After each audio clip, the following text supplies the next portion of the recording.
Hey, Shalom. Shalom. All praises to Yahweh, Ba'ashem, Yahushua, Ba'ashem, Kakadash. Hey, double honors to the apostles, the elders. Salutations to you, sincere, authentic teaching, in truth, and sincerity. Go ahead, bro. This is the book of Genesis, chapter 25, starting at verse 21. And Isaac entreated the Lord Yahweh for his wife, because she was barren. And the Lord Yahweh was entreated of him. Rebekah, his wife, conceived. And the reason why Rebekah was able to conceive is because of this entreatment that Isaac made. Now, we know it was set up in the spirit, but this shows you how much power the man had back in the day during the ancient times, right? So, again, she got pregnant from the entreatment of Isaac, all right? And it was set up in the spirit for it to be manifested on earth. Go ahead, bro. Verse 22. And the children struggled together within her. And the reason why they were struggling because they are each other's oppositions, okay? Period. They were actually fighting in the womb. And this same activity or these same behaviors is manifested on earth in real time, right? So Esau doesn't like Jake, and Jake doesn't like Esau. Period. Go ahead. And she said, if it be so, why am I thus? And she went to inquire of the Lord Yahweh. Right. And the Lord Yahweh said unto her. And how did she do this? Via a prophet. So she made acquisition via a prophet. Go ahead. And the Lord Yahweh said unto her, two nations are in thy womb. Right. Go ahead. And two manner of people shall be separated from thy bowels. And when you go into that term manner, it goes into like kind or sort. Meaning what? In the spirit, the Israelites are classified as the righteous, and in the spirit, the Edomites are classified as what? The wicked. Now look, I did a video not too long ago. You had this Edomite having sex with his dogs, right? So he raped two of his dogs, and so someone turned them in. But at the same time frame, this is just the nature of Esau. Get Job 30 and 1, bro. Real quick. Job 30 and 1. Go ahead, bro. Go ahead. You can find something? Oh, yeah. Go ahead. This is the word manner in the Edom. It says kind, sort, variety, fashion, method. So Esau is fashioned to be the wicked, and the Israelites are fashioned to be the righteous. Go ahead. It says manner, way, appearance. Right, and their ways are the wicked, and our ways is the righteous, or are the righteous. Go ahead. Jump down. Okay. It says a way of doing something, a personal habit of a way of doing, or a way of conducting oneself. Right, and a way goes into a mannerism, right? And a mannerism means a way. It's the same thing. Go ahead. Last bit. It says one specific nature, form, or way something happens. Right, so Esau's nature is to be the wicked, and our nature is to be the righteous. Get Job 30 and 1. It's Job chapter 30, verse 1. But now they that are younger than I. Right. Younger than I in the Hebrew also goes into insignificant, right? Meaning what? They're base. They're the lowest classification of men on the face of this world. Go ahead. Younger than I have me in derision. Derision goes into a mocking. So in their kingdom, they're able to mock us because why? Of their blessing, right? They sit up high and we sit down low. Go ahead.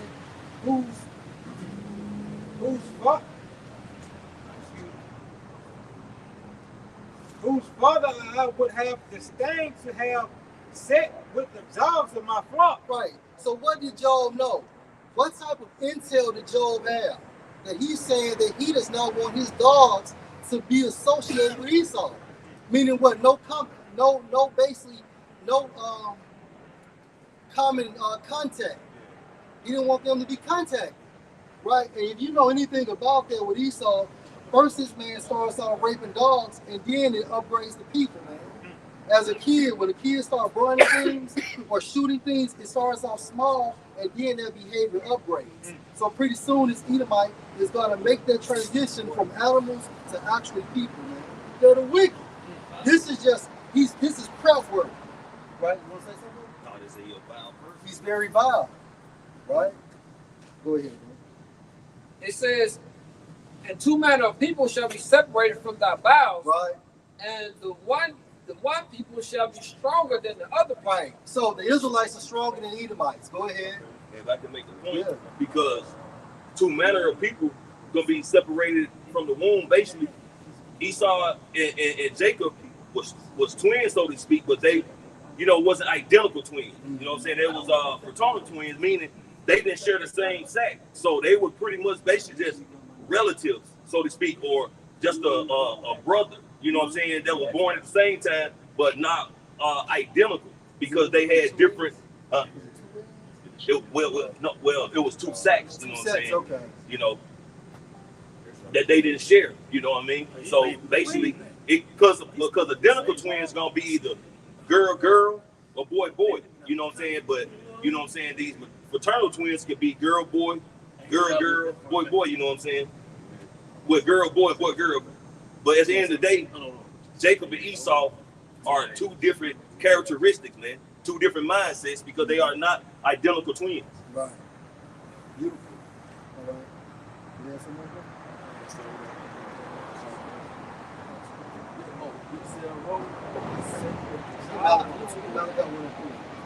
Yeah, it says this is the meaning of fraternal twins in the Google. It says either of a pair of twins who, as a result of developing from separate fertilized ovules, are genetically distinct and not necessarily the same sex or similar in appearance or other siblings. Just going this back and what you said, bro. Okay. All right. Like in Genesis chapter 25, verse 25, it says, the one people shall be stronger than the other people, Right. and the elder shall serve the younger. So the Edomites will serve the Israelites in the kingdom of heaven. This is their destiny. Go ahead. Verse 24, it says, and when her days were to be delivered were fulfilled, behold, there were twins in her womb. Right. And the first came out red all over like a hairy garment. Meaning what? He lacked melanin. He lacked pigmentation. Go ahead. And they called his name Esau. Go ahead. Ishashwa. Go ahead. Meaning what? Wasted away is he. Meaning why? Because he lacked melanin. He had no pigmentation. Go ahead, bro. Now he wasn't hairy either. Okay, but he was just compared to a red garment. Go ahead, bro. You want to bring it?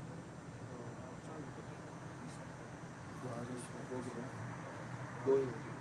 Verse 26, it says, and after that came his brother out, and his brother took hold of Esau's heel, Mm-hmm. and his name was called Jacob. Mm-hmm. And Isaac was 80 years old when she bare them. And then his brother took hold to his heel. So what precept comes to mind? Somebody gets 2 Ezra 6 and 7. I'll just say what you said. Second Ezra 6. Yeah, somebody gets 2 Ezra chapter 6 and verse 7. Because when Esau goes down, immediately Jacob is going to go up. Jacob rises.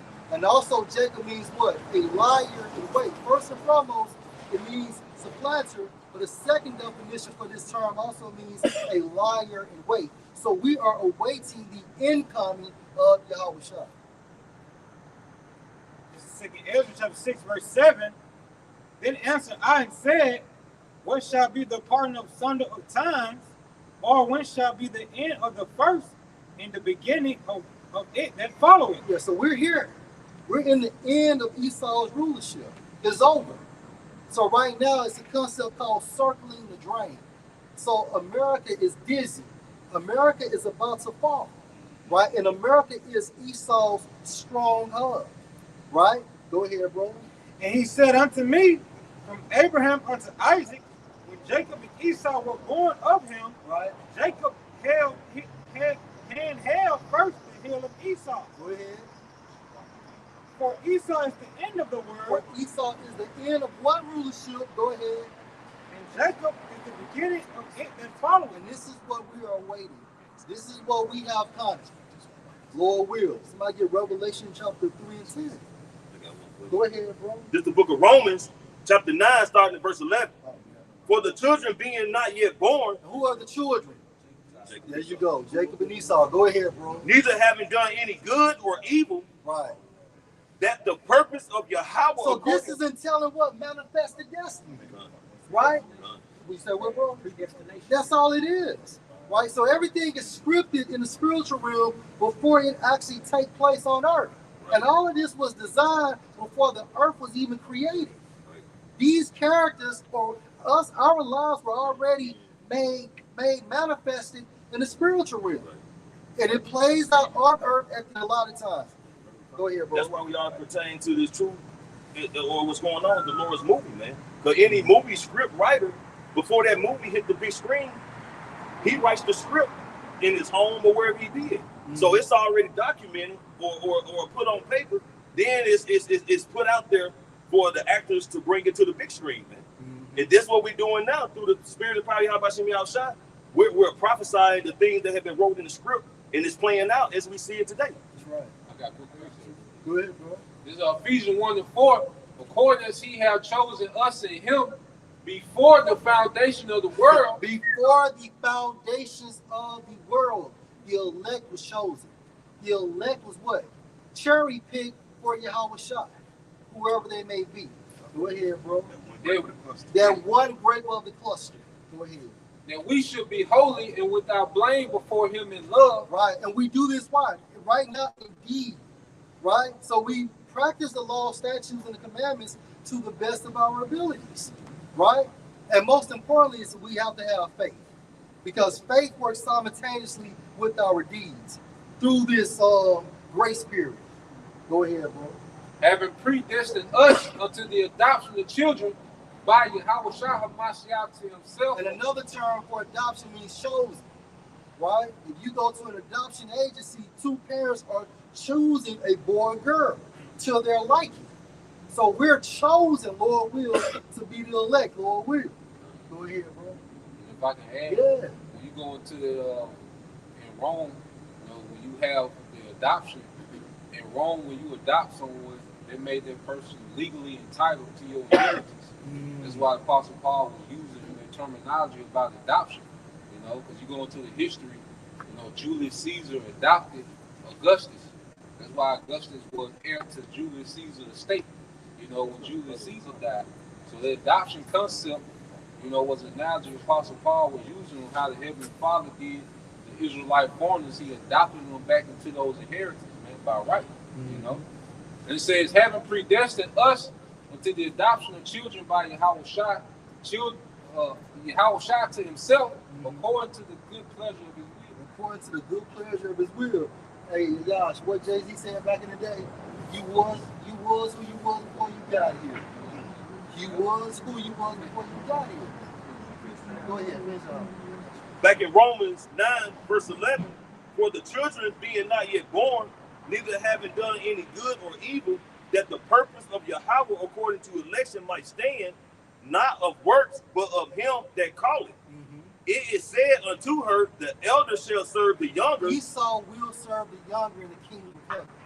And again, the younger are the Israelites, starting with the elect, but beginning with the 144,000.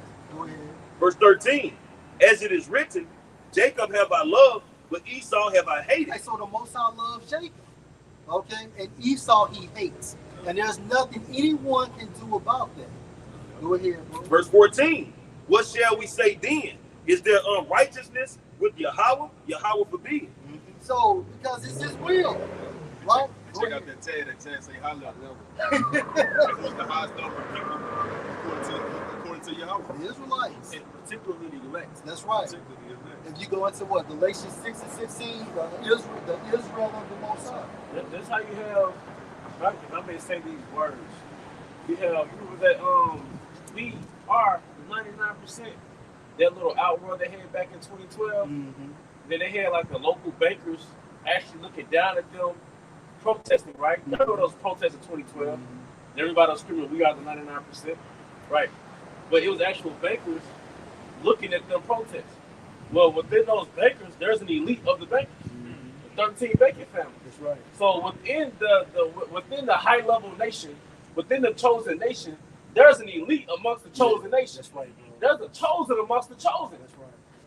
It's levels, man. And although we're a part of the chosen, that's amongst that chosen people. Now, who's to say even if the presidents have even met these people? Right. This is so how level these people are. If I may say this one more thing, right? Just to give context, the average Jake, the average archetype of a Jake, right, is basically a hood nigga.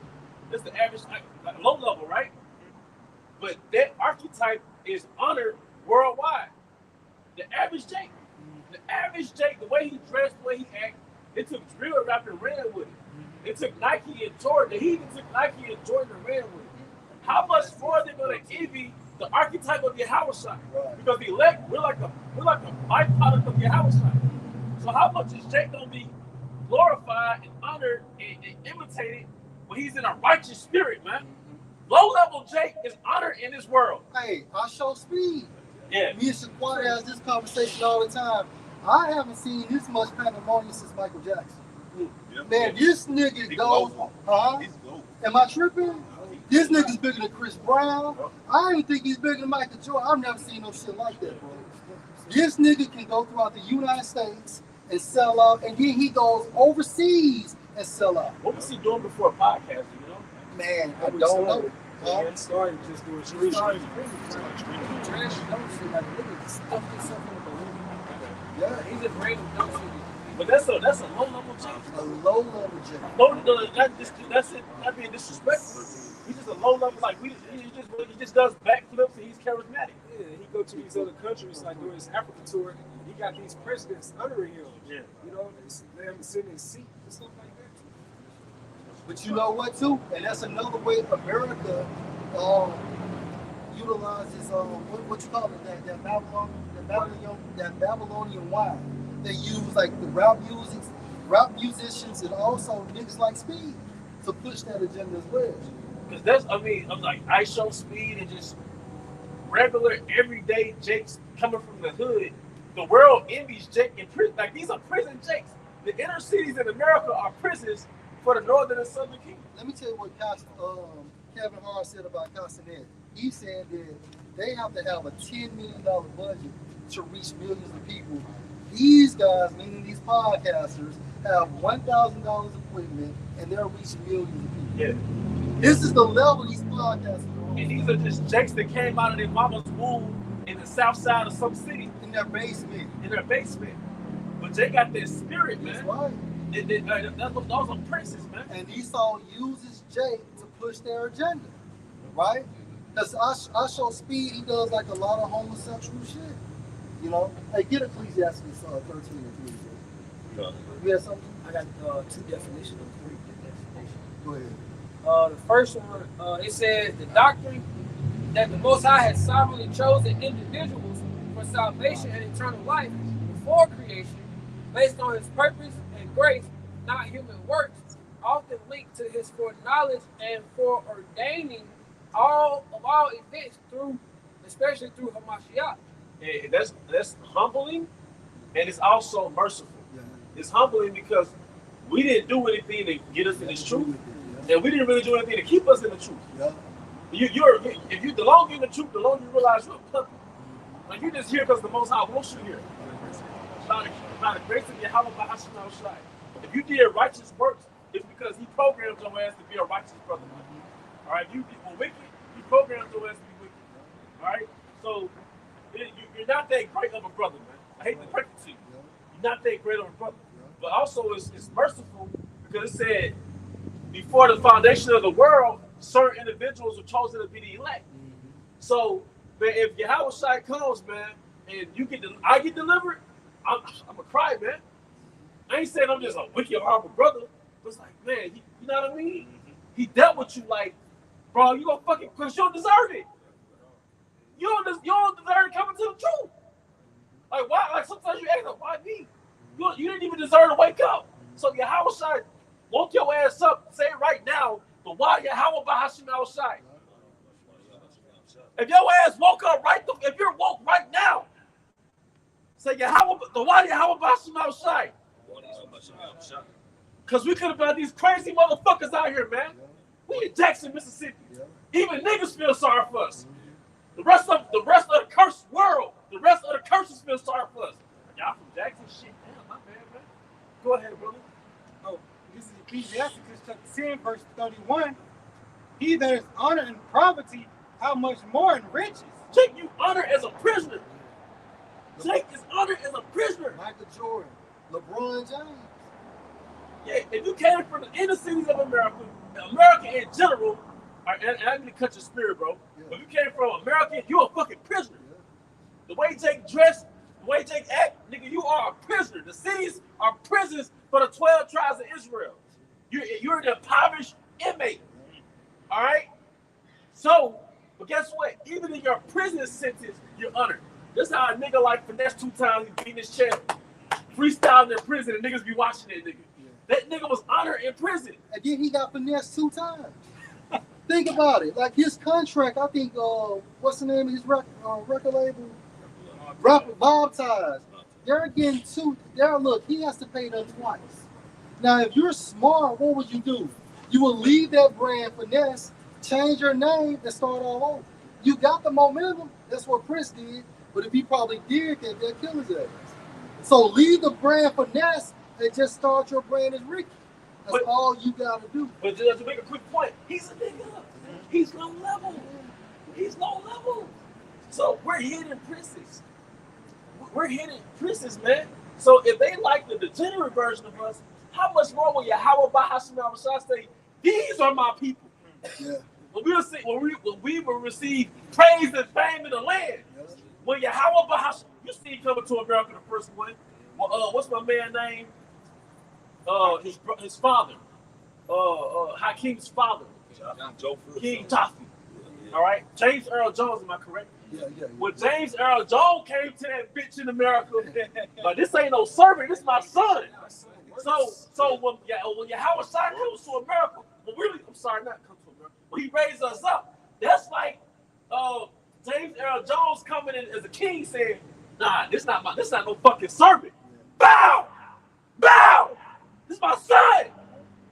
What's the Solomon 5? It's gonna be humbling, man. That's not no fucking nigga. That's not no fucking criminal. That's not no WLBT mugshot poster. That's my son! Bow! All right? So when we think about how Esau uses that potion of Babylon, his military, democracy, Christianity, of course, Westernization, and also Jake's soul, Jake's spirit, to push that shit. Come on, man. But even, but no, you know what? Let the spirit speak. Go ahead with the scripture. Who's there reading? I have one. Who's there reading? Then you get yours. And he that is dishonorable in the riches, how much more in poverty? Man, every other TikTok video is about small heads. Yeah. So you're dishonored now. Yeah. Nobody believes that you're a victim now. Mm-hmm. Right. You know, I was just watching that, I don't even know how to say his name. But the guy over the 1945 Germany event. The guy who led the reign, right? Hitman. Yeah, Hitman. The water, with the mustache. I was watching that documentary like, yeah. Because you know what? You used to read about him as like, that's the bad guy. Now I watch him like, yeah, I feel this. You know, so, but guess what? I'm saying that because the worldwide victim has been exposed.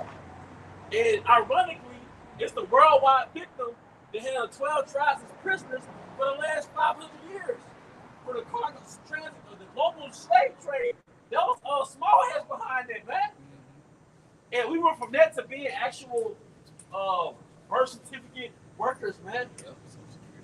Come on, man. And then they show you on your check stub how much they tax your black ass, man. Then you slaves be happy that you get a portion of your money back every year. A portion of portion, man. If I can add, just to go to what you're saying, bro, because Esau got the fatness of the earth, and the only reason these nations fuck with Esau because you gotta go through him to prosper. Deuteronomy 28 chapter. Yeah, because this nigga got what you call, we went into last week, what you call gunboat politics. Yeah. These nations fuck with Esau because it's a little gun to their head. Like, all these different nations of the earth fuck with Esau because in order to do business, you gotta go through this man's banking system and you gotta deal with this man's military who fuck up. So like you said, this nigga is not honored in his wealth. You know, like they ain't fucking with him like in the kingdom, going back to King Solomon era. It's forced. Yeah, they travel willingly. Yeah. That's why I say Queen Sheba shall condemn, you know, this generation because she willingly travel all the way across what is modern day Saudi Arabia just to see King Solomon. And you know what? She was a wise woman Yeah. because she knew what was valuable. Yep. She knew wisdom Yep. was valuable. Yep. Not wealth. There you go. Yeah. And She knew what to look for. But when Esau, he got to pull up on them. Yeah. Because they really ain't fucking with that nigga. Right. Like the world really don't fuck with that nigga. They just got to. You like if you can be rich in oil like we're going to the resources, but in order to be able to prosper, you gotta fuck with the dollar. So you gotta fuck with this nigga, man. It was like they say in the world, money doesn't unlame you. Yeah, right. Yeah, right, money doesn't unlame you, man. Right. You know? But like I say, like you make the point earlier, but a random Jake can just start singing on TikTok. You be homeless Jake. Yep. Get 10 million views. Right, bro. No, it's real talk. You go ahead, bro. This is the last definition. It says the divine, well, the last definition of predestination. It says the divine foreordaining of what will, of all that will happen, especially regarding to the salvation of some and not others. You know? And I believe we get that first class salvation, meaning we don't have to die, man. That's right. But please go ahead, bro. But no, we don't have to die, man. But hey, you hold us something? Bro, I got Job 19 and 23. It says, "Oh, that my words were now written. Oh, that they were printed in the book, and they were graven with an iron pen and laid in a rock forever. For I know that my Redeemer liveth, and that he shall stand at the latter day upon the earth." Yeah, you talking about, can you read that again? I believe that's Job's reincarnation verse, right? So yeah, it's a lot. Go ahead. It says, Job 19 and 23. It says, "Oh, that my words were now written. Oh, that they were printed in the book." And that's the book. That's the irony in it. You're reading his words or it's printed in the book, man. All right. Go ahead. It says that they were graven with an iron pen and laid in a rock forever. Yep. For I know that my Redeemer liveth. Who's and this Redeemer? Yahushua, man. And that's twofold, man. Because we've been spiritually redeemed by the word, but I believe we actually get delivered by Yahushua. We overcome this damn matrix. All right, go ahead. and that he shall stand at the latter day upon the earth. Yep. And even when you think about engravement, it doesn't fade away. Yeah. You know, if something is engraved, it's there forever. That's right. You see what I'm saying? Yep. Engrave something that's got no concrete and come back 200 years later. It's gonna be there. It may be, smut, all that shit all over it, but at the end of the day, when you wipe it down clean, it's there. Yep. And if you're engraved with the mark, the spiritual mark, you're the elect. That's it. That means that every generation, you're the elect. Somebody get that Wisdom of Solomon, every generation visited the holy souls. And every generation, you was basically the elect, man. It is that in that generation, it wasn't meant for you to get delivered. You know? But you, all right, go ahead, please. And this is Ezekiel 9:4. And Yahweh said unto him, "Go through the midst of the city, through the midst of Jerusalem, and set a mark on the foreheads of the men that sigh and that cry for all the abominations that be done in the midst thereof." Yep, and that's us, man. See, we're not for the matrix. We're not for the world. We're against the world, man. And we're not caught up in the carnival. We're not caught up in the club, man. We're crying like, no, this is wickedness, man. All right, this is Sodom. We know through the Spirit, this is Sodom and Gomorrah. How often do you run into sodomites, man? Adulterers. How often do you run into all this wicked people, man? So we have the way one of the ways you have a righteous spirit is if you're against Babylon. Yeah. One more for you. No, you got it, bro. This is Wisdom of Solomon 7:27. And being but one, she referring to wisdom, can do all things, and remaining in herself, she makes all things new. And in all ages, entering into holy spirits, she makes them friends of the Most High and prophets. In all ages entering into Holy Spirits. That's why you had Seth, you had Abraham, Enoch, then you had Moses. You know, she kept cycling back into those Holy Spirits, man. That's why it tells you in Jude was the 7th verse, Jude, the 7th son of Adam. I'm sorry, Enoch. The 7th son of Adam prophesied of the return of Yahushua. Can you believe that? Before the flood, Enoch prophesied of the first death, man. Before before the flood. So it's the same spirit. It's the same spirit, man. So look, man, we're at that big event. That's right. We're at the big event that I was prophesizing of during the time of Adam. That big, hey, like the elder our woman in Birmingham, man. He said, when it first rained, all right, it's the reason why the raindrops when they hit the ground, they splash like a missile. You see, the way a missile hit the ground, it can usually that impact, that bezel, that ripple. If you look at a raindrop and it hits the ground, it's like a missile. He was like, that was a foreshadowing of that second death. Because the thing that's about to happen, all right, it's going to be so paramount. It's going to be so mass that although the earth isn't going to get destroyed, it's basically going to recreate history. It's going to recreate existence. So after America gets destroyed, and after World War III, there's going to be economic new heaven and a new earth. Because those missiles is going to knock the earth back to a refreshing. All right, then when the smoke clears, who do you have? You have the elected angels, man. All right, in the times to come, we will be preserved, man. In Jacob's trouble, all right, the Most High will have on us covered, man. Don't worry about that. That's why we holding on now, man. If you hold on now, your insurance will cover your ass. Your spiritual insurance will cover you, man. It's the investment. It's the investment, man. This is Psalms 25:14 in the NLT. The Lord Yahweh is a friend to those who fear him. He teaches them his covenant. You know, he's a friend to those who fear him. One example is Abraham. Our forefather Abraham. Then going down to really the hopeful elect. You know, but he taught Abraham. He told him, look, I have a covenant for you. I have a promise for you. Then King Mashah, he gave him a covenant, man. He gave it to his people, man. Because the covenant was a contract. You know, like even in this world, right? If you are the descendant of a billionaire, if you are a descendant of a prominent figure, right? A well-known trillionaire, billionaire, you have an inheritance, right? But there are stipulations you have to follow to receive that inheritance. There's a name for that.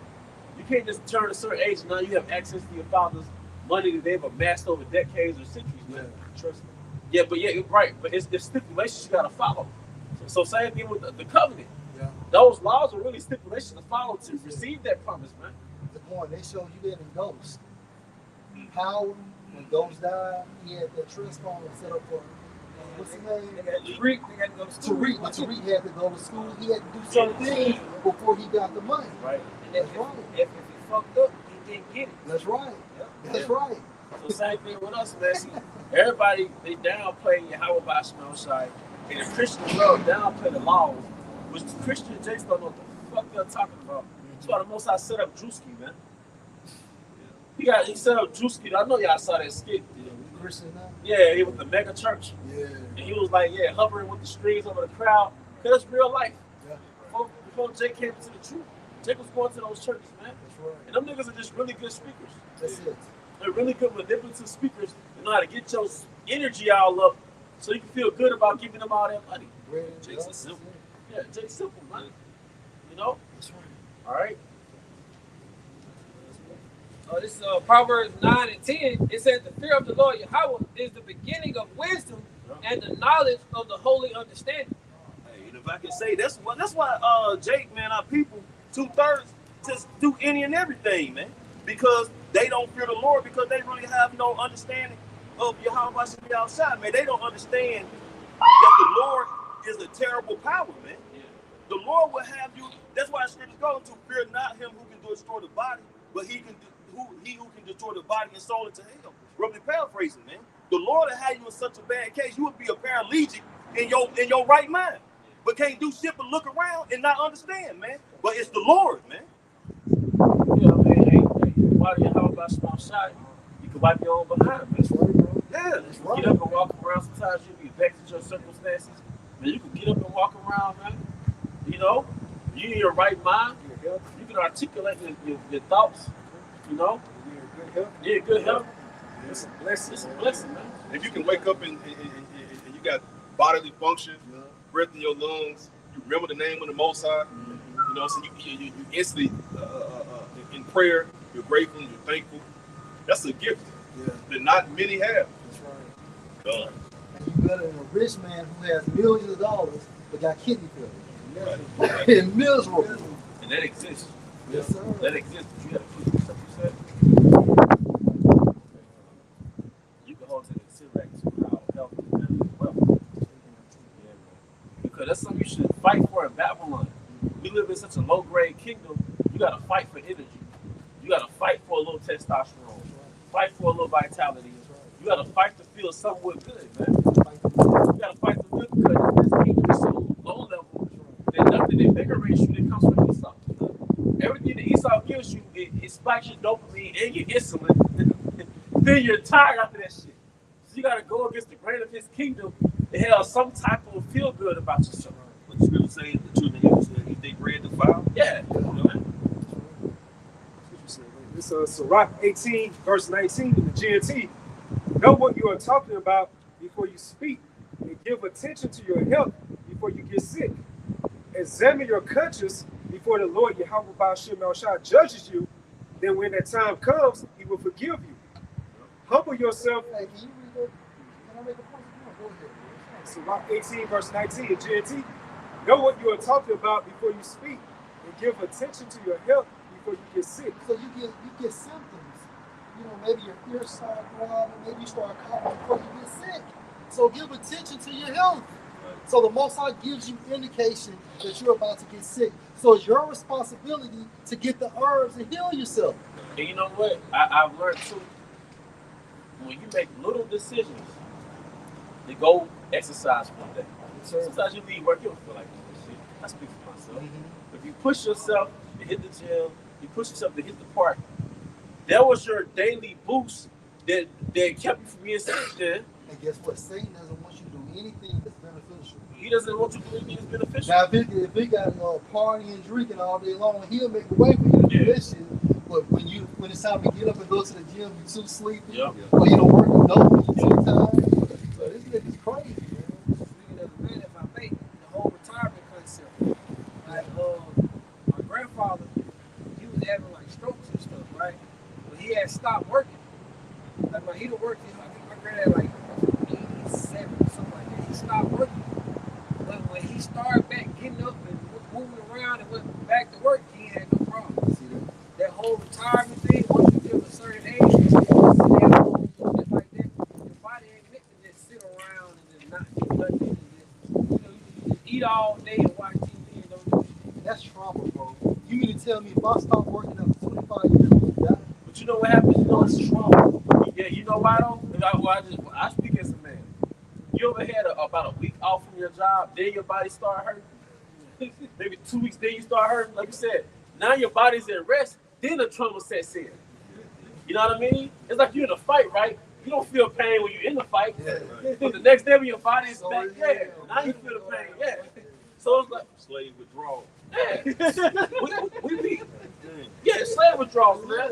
We be in a certain momentum that you don't even realize that you're doing too much until you settle down. That's right, bro. Because Esau, as it says, be not frantic amongst our servants. Yeah. And Esau is frantic because he has all these quotas he has to reach. And these incentives, and that manifests in him working the hell out of you. Right. Then your stress level's high, the cortisol is high, the testosterone is dropping, your adrenal fatigue. You're not naturally sexually aroused anymore because Esau is killing your vitality. He's taking your, because what did Morpheus show Neo on the movie Matrix? He said we're going to turn everybody, the Matrix is set up to turn you to a Duracell battery. You got it, bro. It says, my child, it says, know what you're talking about before you speak, and give attention to your health before you get sick. Examine your conscience before the Lord judges you. Then when that time comes, he will You're about examining yourself. You know, basically to see if you're in the faith. That's how you examine your conscience. You know, are you acting accordingly to the scriptures to the best of your ability? Are you doing what you're supposed to do? Now, that's not to say you don't have mishaps, but still, you're supposed to give that self-respect in examining yourself. And examination goes into to be rigorous with it, man. So you're supposed to be harder on yourself, so others don't have to be so hard on you. Examine yourself and you be in the faith. Yeah, You know your own self. that's right. And I think, for example, in the Greek, it goes into like scrutinize yourself. It says, humble yourself before you are punished with sickness. When you have sin, So when people get sick, hey, that's just a tool of the Most High to utilize judgment. Whether it's cancer, flu, okay, dementia, so on and so forth. It's judgment, AIDS, you know. Like that nigga Boosie years ago, when he mocked the Most High by not, he quoted things as such. And years later, what the Lord do? He struck him with kidney disease, with kidney cancer. And I think he has type 1 diabetes as well. But he was crying like not too long ago on live on social media about him like changing his health, his diet, things of that sort.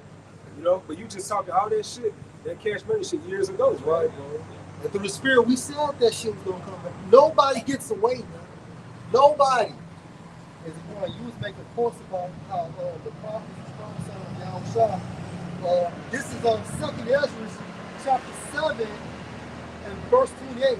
For my son Yahweh Shai, and this is in the Apocrypha. Again, 2nd Ezra 7 to 28. For my son Yahweh Shai shall be revealed with those that be with him, and they that remain shall rejoice within 400 years.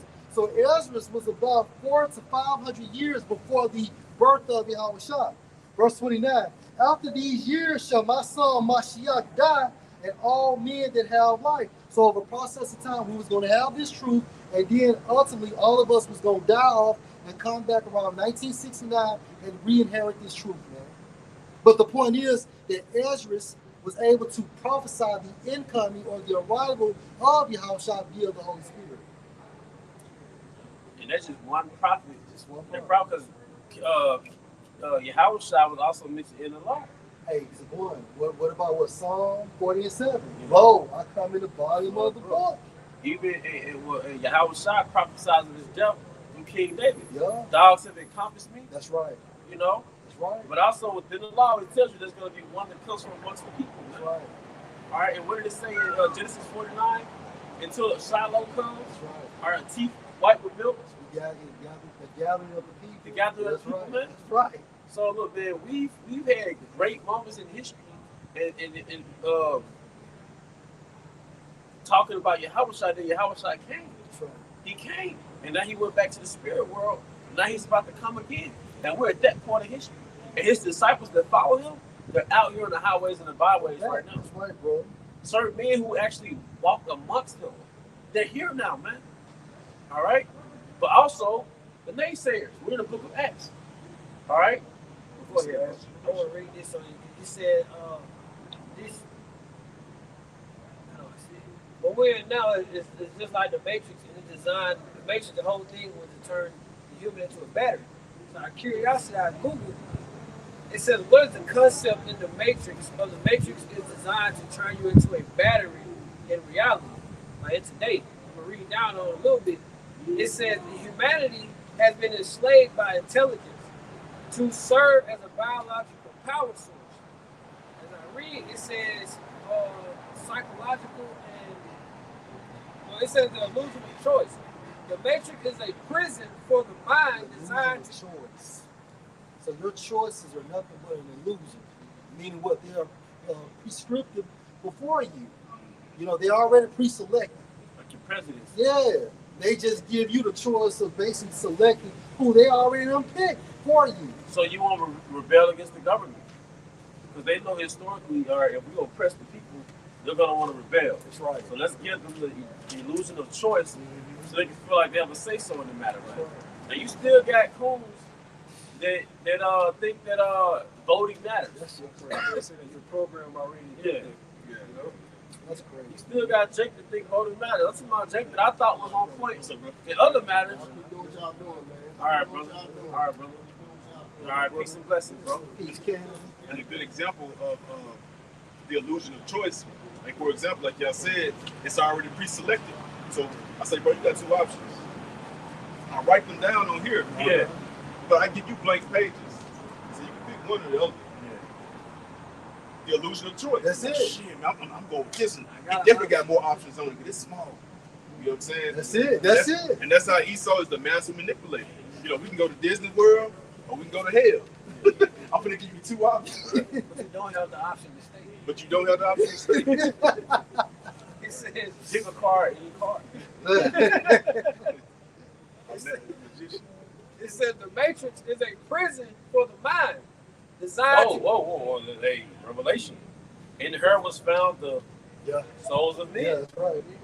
Let's go, man. You know?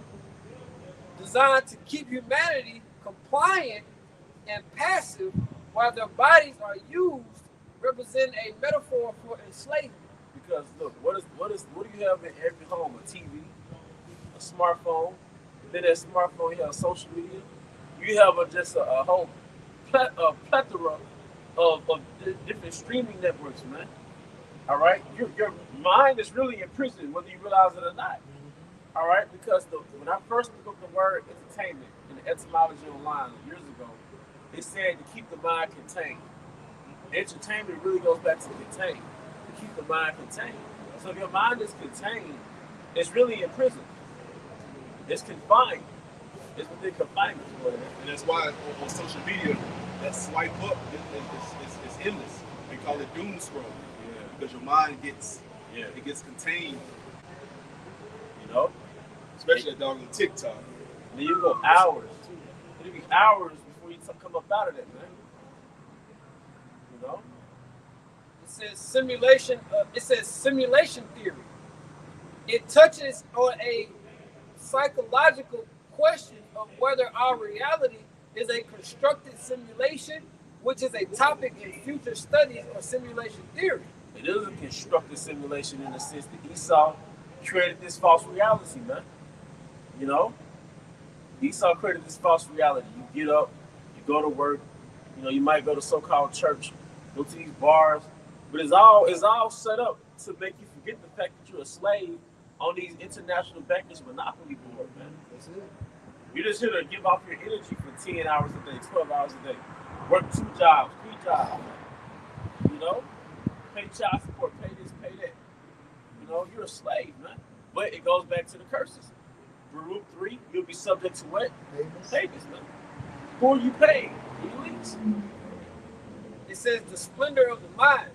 Morpheus describes the feeling that something is wrong with the world, which reflects the nagging, often subconscious awareness of the flaws in our social, economic, and technical structures. It says the world we perceive is not the true reality, but a simulated construct designed to mask the truth. It's true because we speak about how Shah's going to pierce that veil. He's going to get rid of that covering cast and covers the rest of the world, man. Because the whole world is under a spell. Any part of the world is really under westernization. You're under a spell, man. You know? All right? Yes, brother. It's Isaiah 47:8 in NLT. Listen to this, you pleasure-loving kingdom, living at ease and feeling secure. You say, I am the only one, there is no other. You start from the top of it. Isaiah 47 verse 8 NLT. Listen to this, you pleasure-loving kingdom. And you know what? Who's that pleasure-loving kingdom? All right? Because you wake up and you eat a whole breakfast, a whole standard American diet breakfast. You might wake up to a blunt. You might wake up to just sweets and juice and all that type of stuff, right? Drill music. All right? You wake up going through social media. Well, that's mental pleasure, mental stimulation. Okay? That's a pleasure-loving kingdom. You could go out to eat 3 times a day. You know what I mean? Go out to IHOP in the morning time or Denny's. Then in the afternoon, you can go to freaking go to Corral or some shit. Then at nighttime, you go to some night joint, man. Some club, you eat food in the club, man. That's a pleasure-loving kingdom, man. Right? It reminds me of Pompeii. When you go to Pompeii, that little city that was built right by the volcano. That's what the name of it is. All right, you go into the city that was built right by the volcano. Basically, they had stores, but I believe on top of the stores was like hotels, you know. But they like basically fast food. That's what they got. This like Pompeii, man. Fast food and like little shopping plazas. Those at Pompeii, man. Like little mini Rome, man. Okay. Ancient Rome found out they had like a little gossip war. Yeah. You know how you got this day inside social media gossip. Yep. Things of that sort. So we see like the image of the beast being played out right now. It's going back to that same image, that old image of the Western Roman Empire. You know, The culture, yeah, the setting, yeah, it's just a way of life. you know, the infrastructure, the money system. So you gotta, in order to understand, in order to understand context, you gotta understand what viewpoint this is speaking from. That's right, bro. It's not speaking from a Western lens, Right. a Western perspective. It's speaking from the Eastern perspective, which is about modesty and moderation. So the prophet looked at America, all right, from an Eastern lens, and the Most High called America a pleasure-loving kingdom. Sex, food, you know, party, you know, it's a pleasure-loving kingdom. Go ahead. Jeremiah 49 goes into about a wealthy nation and dwelling without care. You know, these people are totally complacent. Yeah. They don't never take into consideration what be happening in these so-called third world countries. That same type of hell, devastation, you know, poverty, all type of bloodshed can come to the doorsteps of America. Just bombs dropped for no reason, man. We're seeing the so-called chaos going on right now in Minnesota. You know, people rioting right now in the streets. You know. So it says again, listen to this, you pleasure-loving kingdom, living at ease and feeling secure. You say, I am the only one, and there is no other. I would never be a widow or lose my children. Well, both these things will come upon you in a moment, widowhood and the loss of your children. Yes, these calamities will come upon you despite all your witchcraft and magic. For one, the military is going to die out. Your soldiers are going to die. You're going to get destroyed. See, you got to understand, man. America is a combination of all the wicked kingdoms put together. So the destruction of America is really going to represent the destruction of wicked rule, man. Esau is the embodiment of that final boss. He's the embodiment of that final wicked kingdom, man. All right? Yeah, man. It's going to be bad out here. But it's America's judgment, man. You know? This is 2 Corinthians chapter 3, starting at verse 14, going to the veil you still talking about before. It says, but the people, this is in the NLT, but the people's minds were hardened. And to this day, whenever the old covenant is being read, the same veil covers their minds. So they cannot understand the truth. And this veil can be removed only by believing in Hamashiach. Verse 15, yes, even today, when they read Moses' writings, their hearts are covered with the veil, with that veil, and they do not understand. But whenever someone turns to the Lord, Yahweh Shema Shai, the veil is taken away. Yeah, you can also get Isaiah, where it says, I would do away with that covering cast. See, Esau was a great wizard, and he enchanted the whole world through his sorceries, man. Manifested his philosophies, man. With his charm, man, his Satanism, man. People think Satanism is just wearing black, dressing gothic. So Satanism is a philosophy that allows you to just live after the flesh. That's right, bro. Do as thou wilt, man. All right. To back it all, 2 Corinthians 4:3. But if our gospel be hid, it is hid to them that are lost, in whom the power of this world, or the God of this world, has blinded the minds of them which believe not, lest the light of the glorious gospel of Mashiach, who is the image of the Most High, should shine unto them. So we know this whole real fight and the real scheme is for the elites, the elites of Edom, to blind the 12 tribes of who they are. We know that millions and millions of dollars were spent to keep the 12 tribes blinded from their true identity, to the point where even Israelite leaders were paid off to blind actual Israelites from their actual identity. Who got mocked for going to Los Lunas, New Mexico, and showing the name of Yahweh by Hashemel shine a stone? So who got mocked for that, man? Elder Kazak? Yeah. You and Elder Kazak? Yeah, that's right.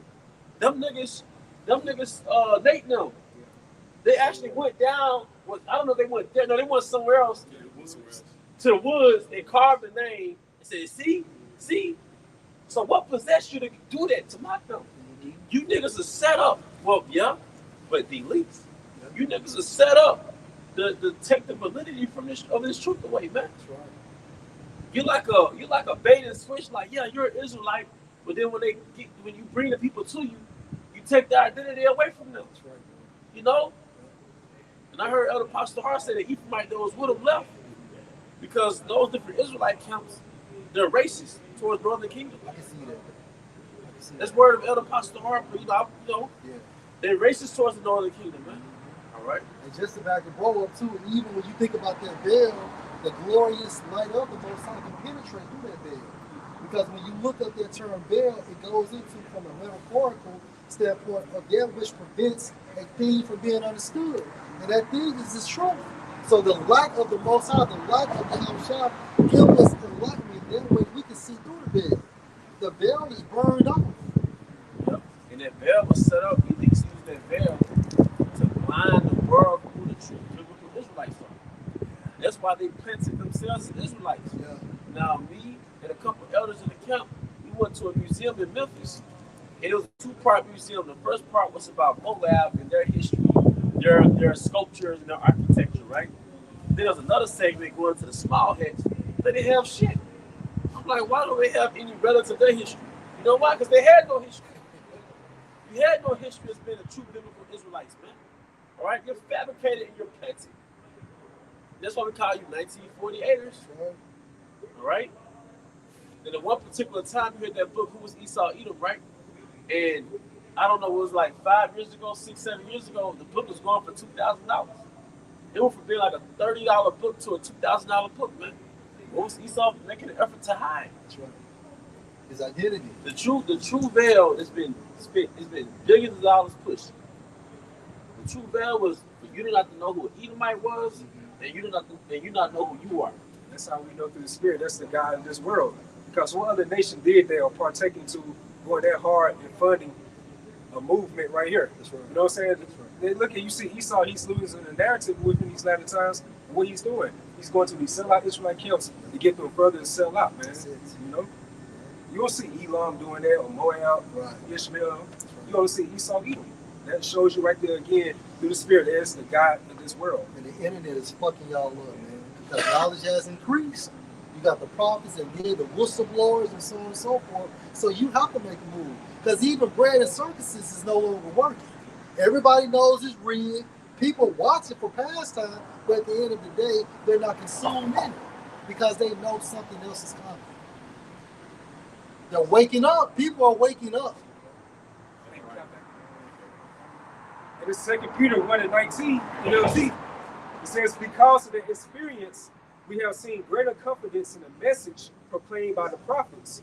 You must pay close attention to what they wrote, for their words are like a lamp shining in a dark place. See, and one time it was our minds and the world, right? But through the enlightenment of Yahushua, our minds have been enlightened, right? So we see.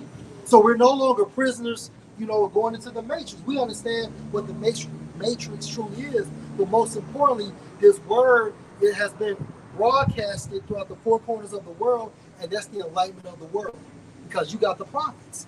So the world has been enlightened as well as our minds. And the key word in enlightenment is light. Yeah. And they start. How shine. It's called out of darkness to its marvelous light. Yeah. You see, pursuant to Jeremiah 4th chapter, he said, break up that fallow ground. What's that fallow ground? Your mind, that clouded mind. Yeah. After westernization, pretty much after this whole image of the beast system, And it says, you must pay close attention to what they wrote, for their words are like a lamp shining in a dark place until the day dawns. And the world is a dark place, right? Before the prophets, the world was a dark place. And for some, the world is still dark. But you still have the prophets out here shining the light of Yahushua, so there's no excuses. Right? If you go past the camps, if you don't understand this is the light, you still going to be judged. Because you have made contact either by the internet or passing by. So that makes you what? A witness. And now you're marked for death. No, so we're like likened to that light on the city of the hill. Paraphrase and book of Matthew. Yeah, and you're no longer like a child. See, once you hear this word, prior to hearing the word, you were ignorant and you were like a child.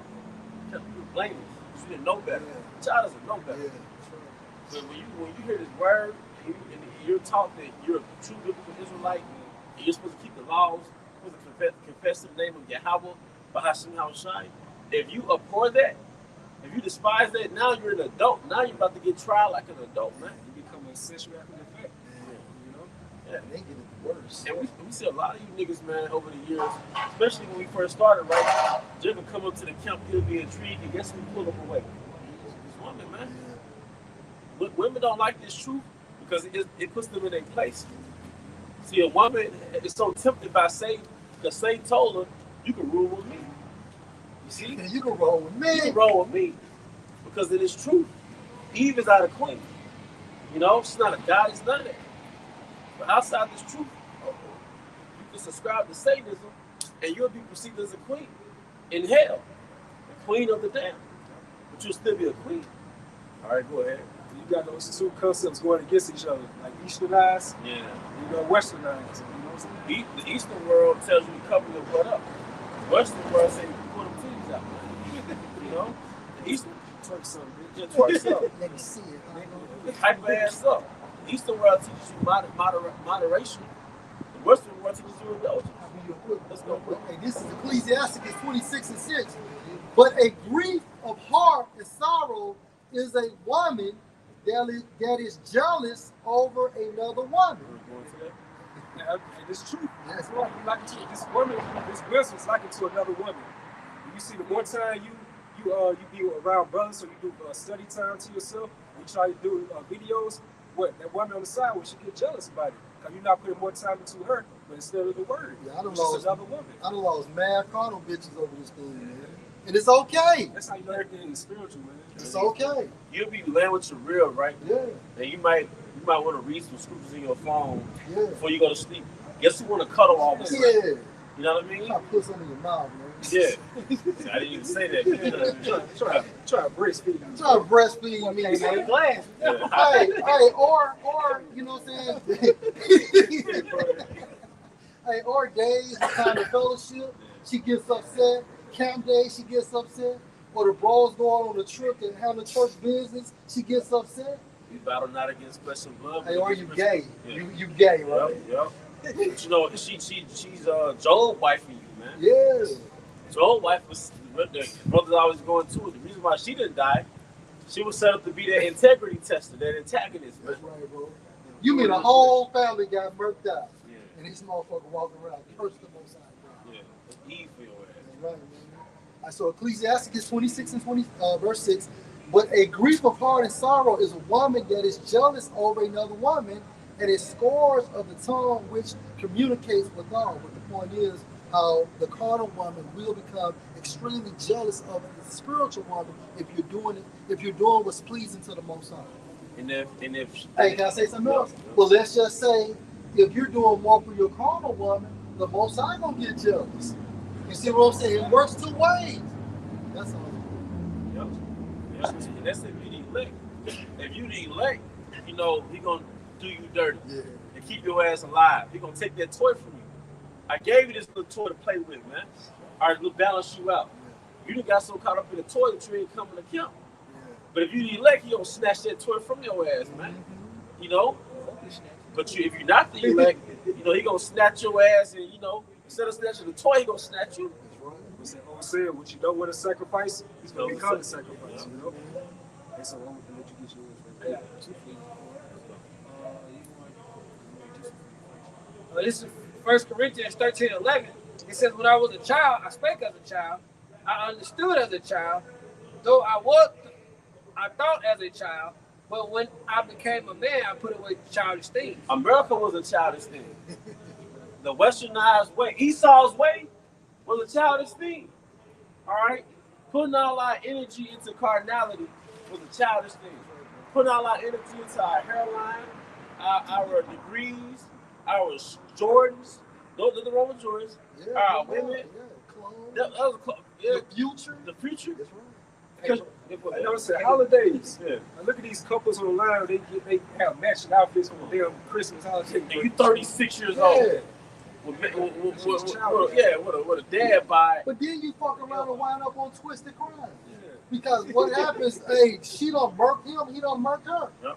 But but the image of your videos on Instagram, Facebook, so on and so forth, y'all just this perfect happy couple. And meanwhile, when the camera goes off, real life sets in. Hey, y'all hate each other. Hey, look, man, that's fake as fuck, man. Because the scripture says, King Solomon said, one of the things that he didn't understand was the way between a man and his mate. So you're not supposed to put your personal business with your woman on social media, man. That's right. You know, and couples, they be doing all type of little skits, bedroom skits, dancing skits. Man, we not supposed to know how you and your woman get down, man. All right? Like you said, it'll be on same couples be on the homicide shows, man. I'm telling you, bro. How many I watch real the show. things, bro? Man, what? But that's some look at me shit. Show and tell shit, man. Hey, read that again, brother. This is 1 Corinthians 13:11. When I was a child, I spake as a child. I understood as a child. Growing up, eat junk food all damn day. I'm talking about myself, man. You gonna eat junk food all day, Skittles, Starburst, because you want for the pleasure. Them Skittles is good. Yeah, tropical flavors and shit. Wild berry too. Purple pack, man. But you know, hey, you see that shit? But you know, Esau, when we reminiscing on his fucking drugs. Yeah. We reminiscing because you know, one second, brother. Because look, what is the candy flavor imitating? I was just thinking about it. I was saying the fruit. Yeah. Damn, that's right. The fruit. Yeah. That's how I was just, you said that a long time ago. Yeah. No, you're right. To the spirit. You're right, man. That's right. Fuck that shit, man. All right? When I was a child, I thought as a child. A child just want pleasure and don't think about the outcome. Now we understand, man, this should have given me diabetes. You know what I mean? This should have given, this one got my insulin fucked up. This one got my fucking feet tingling and shit. This got me waking up, my heart beating crazy and shit. This one got me having all type of fat all over my body, man. Not full of silvers and shit. And you black mothers, man, y'all polluted our race with that shit. Baby ain't got no teeth in the mouth and you feeding it poison, man. That's right. But you trust the oppression. But the point is, man, that's another thing, man. It's no, the fruit was the candy. That's right. God damn it. That's right. And before the flood, the fruit was the main meal. That's right. Now the earth is too fucked up to sustain itself off fruit now. Yeah, that's right. But Esau's demonic ass shit replaces nature. That's right. You see? Yeah. And once you detox from that damn sugar, nothing tastes better than fruit in season. That's right. You know, nothing tastes better than look up the benefits of berries. Babaka shop, other bug. Can you look up the benefits of berries, man? Antioxidants and all that. And berries contain something called an anthocyanin. Anthocyanin is, all that. Anthocyanin is responsible for those shiny colors that a lot of fruit has, like an eggplant or the blackberry, the red, they're shiny. That's why they shine like, okay. Yeah. Okay. But look up the benefits of an anthocyanin, man. See, when we become an adult, it started with the apostles and great millstones. And there's a point. That's why Esau be putting wax on apples. His fake Yeah. apples, he puts wax on them to get that shine and shit. Yeah. Dang. Yeah, man. Dang. And I heard that stuff be sprinkled on and lower testosterone, man. Bitch. But you know what? You want everybody to be pussy, man. Mm-hmm. That's why we have health and testosterone in their head like 50 years ago. All of our daddies are stronger than us when they was their age. Am I right or wrong? Right. You know what I mean? You gotta work out just so you won't shape like a bitch. You gotta hit the gym so you won't look like a bitch, man, like a woman. You're losing. You know? 2 weeks away from the gym, you look like a female, man. That's right, bro.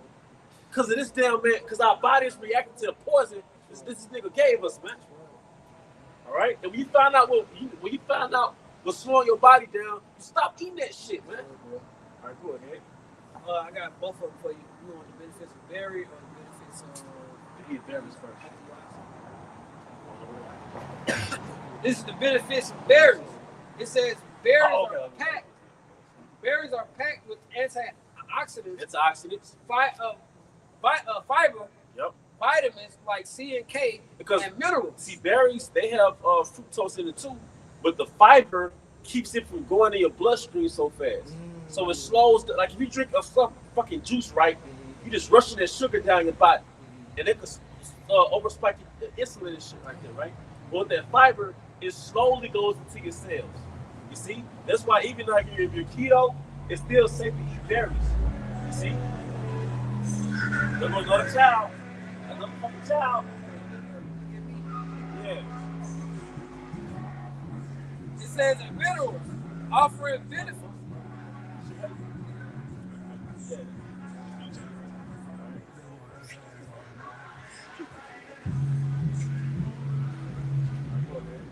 It says the minerals offering benefits for heart health, lowering blood sugar and cholesterol, blood pressure and cholesterol, brain function, Brain function. memory. You ever ate berries before you went to sleep? You would have the most sharpest, vivid dream. Eat some raspberries before you go to sleep, man. That's why all the berries shape like brains. That's how you Yahweh Bahashim Shai does it. I have been studying that. That's why all the berries, they shape like brains for brain health. You see? You know? Yeah. It says the digestion, which is fiber. Now, can Skittles do all that shit? Minerals, polyphenols, antioxidants, which brush out those free radicals, man. All right, can Starburst do that shit? Your child has been eating fruit, man, but the demonic ass black women, man, feed the child poison. Go ahead. It says an immune support while helping manage blood sugar, reduce inflammation. Now, can Kool-Aid do that? And we were so fucking low level that you didn't even eat the Kool-Aid as drink. You just mixed that bitch with sugar and put it in a Ziploc bag, man. Come on, man. Y'all remember that shit? Oh, y'all didn't do that? Make it be red as hell. And we used to have the little freeze cups. And I'll take the ice, they call it iceberg in Jackson. But you take the Kool-Aid, you put it in a styrofoam cup, right? And freeze it. Yeah. And you'll flip it upside down because the bottom, the sugar sinks to the bottom. Flip it upside down. Come on, man. Get another one for that Country Town lemonade. Oh yeah, that good as shit, man. God damn. But this nigga cook this shit up in the laboratory. This is pre-planned. What about thinking about like fruit like that unless you grew up in the country? All right, go ahead. It says reduce inflammation and potentially lower cancer risk. Their low calorie, high nutrients profile makes them great for weight management and as a healthier snack alternative, especially fresh or frozen. And this nigga put what do you call it? Pesticides over the fruit, man. Right. All right, now you get the benefits of anthocyanins because berries contain anthocyanins, and that's a very important element. This is the benefits of anthocyanin. Yeah, anthocyanin. It says anthocyanins, the pigments giving red, blue, and purple hubs to plants, offer major benefits like powerful like purple potato, eggplant, berries, those sharp colors, red, purple, blue, black. It says offering major benefits like powerful antioxidants and anti-inflammatory effects, protecting against cell damage, aging, and chronic disease. They support heart health, lowering blood pressure, improving vessels, boost brain function, cognitive and memory, protect vision, help manage diabetes, possess anti-cancer properties, aid muscle recovery, and improve. All that shit from berries. Yeah, I was thinking about that. God. Little berries. Little berries. Yep. It says they improve gut health. Yep. So, but guess what? Esau will overly stimulate your ass with that lab food that you will walk past them berries, man. Every time. And then, when you buy the berries, you're really supposed to, soak them in, baking soda, vinegar, to get those chemicals off of it, man. If it ain't organic, you know? So this man's a fucking devil. So you got 3 pigments, like you said, anthocyanins. Yeah. You got little carotenoids. Yep. You get a color like yellow, red, orange. And it's good for the eyes, right? Yeah. You got the chlorophyll, which is the green. Oh, All yeah. those are key pigments, that the Most High created, man. Fruits and vegetables. It's color coded. Yeah, everything color That's so for you. All This is Genesis 1:29. And the Most High said, behold, I have given you every herb bearing seed, which is on the face of all the earth, and every tree in thee, which is the fruit of a tree yielding seed. Now, in the beginning, before the flood, that was our main diet. That was our diet. And after the flood, we were permitted to eat meat. Now, fast forward to European colonization, this man fucked up the soil so bad that the earth is just polluted. So a lot of the, if we try to eat the very atom type way, it won't be sustainable for most of us because there's no nutrients in the soil. Even and the apostles get into like the wheat, right? And Dr. Bobby Price was like, the wheat that we eat, it's not the same wheat that we used to eat. Because Esau messed that up. That's why if you take bread out your diet, your head is clearer, you feel lighter. You know what I mean? This man messed everything up. So it's no really righteous food. It's just the best of the worst. This is the best of the worst. But that's why I said in the beginning to the spirit, this kingdom is at a very low vibration. You know, like I said, the earth is supposed to empower you, man. All right, go ahead, brother. This is Ecclesiasticus of the book of Sirach, 36, it's like in 30, 38 and 4. It says, the Lord Yahweh Shem Shai has created medicines out of the earth. Yeah, because, hey, what does it say in Wisdom of Solomon 7? One of my go-tos, the virtues and roots. Now, everybody want to know what makes them ride harder outside of Viagra. And then what's the first thing they get into? Ginseng, Panax ginseng, red ginseng, maca roots, ashwagandha roots. The roots are powerful, man. All right? But the Wisdom of Solomon, our forefather, King Solomon went into it, the virtues of roots. And that was 3,000 years ago, man. The powers of roots, man. All right? And it's not just about your ride, man. All right? Just your health in general, man. Those roots. Yeah, but if you healthy in general, your shit don't come up either. Because sexual health is a byproduct of physical That's health. right, bro. You know? All right? He that is wise will not abhor them. He that is wise will not abhor them, man. Especially if you got your routine where you're taking it every day. Or, hey, that cardio is very important. That's right.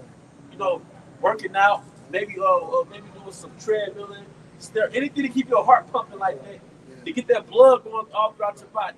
Because everybody chasing the erection, but it's really going back to blood circulation. Then nitric oxide. Hey, King Solomon, I'm talking too much. Get your scripture. I'm about to show you.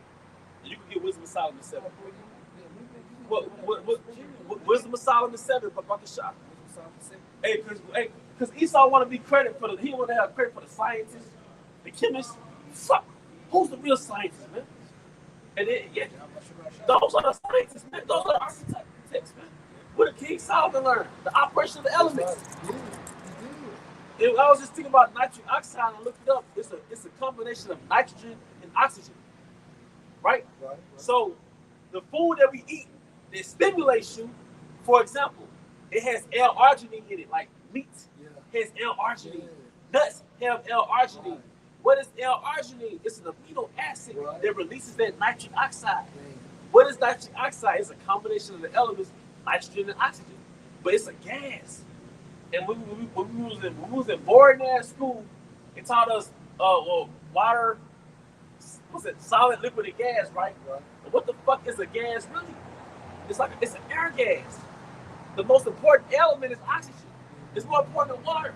Because you can go a couple of days without drinking, but how long can you go without breathing? But one of the most valued elements in the universe is oxygen. What is oxygen? It's an air gas. So if you really want to amplify your circulatory system, you really increase your oxygen intake. So when you run it, you breathe it through your nose and out your mouth, man, you pumping oxygen in you. You know what I mean? But something more, I was just thinking about this, man. A lot of that stuff go back to oxygen, bro. L-arginine release that nitric oxide, which really basically is air gas in your blood circulation, man, which stimulate that blood flow. Keep going. What does that do? It releases oxygen. That's why when people get those liquid IVs. Yeah. They get restored and rejuvenated like that. Because it has all the electrolytes in it too. The more your body oxygenated, the more alkaline you are. Wow. And it kills cancer cells. Like even like water, real water, before Esau started messing with it, like that can cure cancer. It's power in that oxygen. Hey, but you Said this was Solomon. yeah, I think we're 22. Those are the virtues of plants. See, this so-called black man was put on this knowledge by Yahweh Shai. And the reason why King Solomon possessed so much wisdom, because he was wisdom.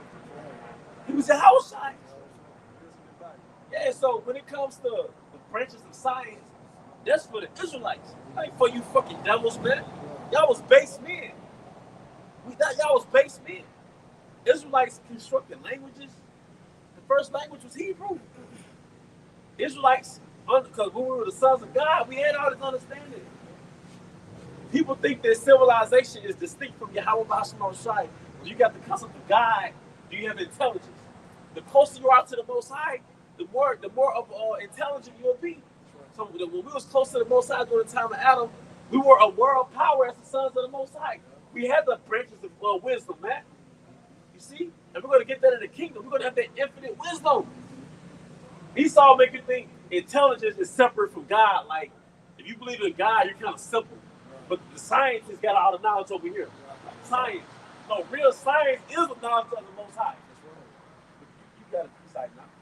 This is Wisdom of Solomon, chapter 7, and verse 20.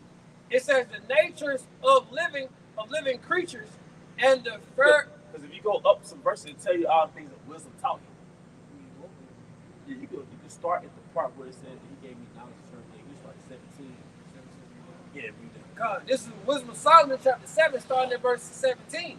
For he had given me a certain knowledge of the things that are namely, to know how the world was made and the operation of the elements. So King Solomon understood from the beginning how the angels brought the elements together and created the earth. All right, go ahead. Verse 18.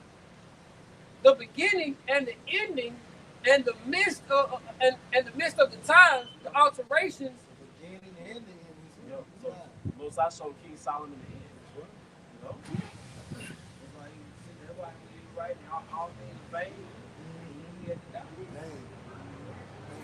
The alterations of the turning of the sun and the change of the seasons, the circuits of years and positions of stars. Verse 20, the natures of the living creatures and the furs of wild beasts, the violence of winds, Furies of wild beasts. the furies. It says, I'm gonna start at verse 20 again. It says the natures of living creatures and the furies of wild beasts, the violence of winds, and the reasonings of men. The diversities of plants. The diversities of plants. Botany. Before the bankers took over, everybody subscribed to botany. You restored your health through botany, which goes into the diversities of plants. The plants are not just here for beauty, man. All things have their uses, man. So once again, after Adam, you couldn't just get restored off food. So you also got restored off those plants, man. So that's why the physician was so well beloved, because he had an understanding of the diversities of plants. All right, go ahead. It says in the virtues of roots. The virtues of roots. And certain translations, it might be Good News translation, it says in the healing powers of roots. See? So this is what you're supposed to grow up learning, aside from the laws, statutes, and commandments. But if you understand, the laws are just a means of obedience. Obedience is the key to infinite wisdom. It's a key to superpower, man. World power, I mean. All right. Real quick, Mr. Point. This is Genesis 3:17.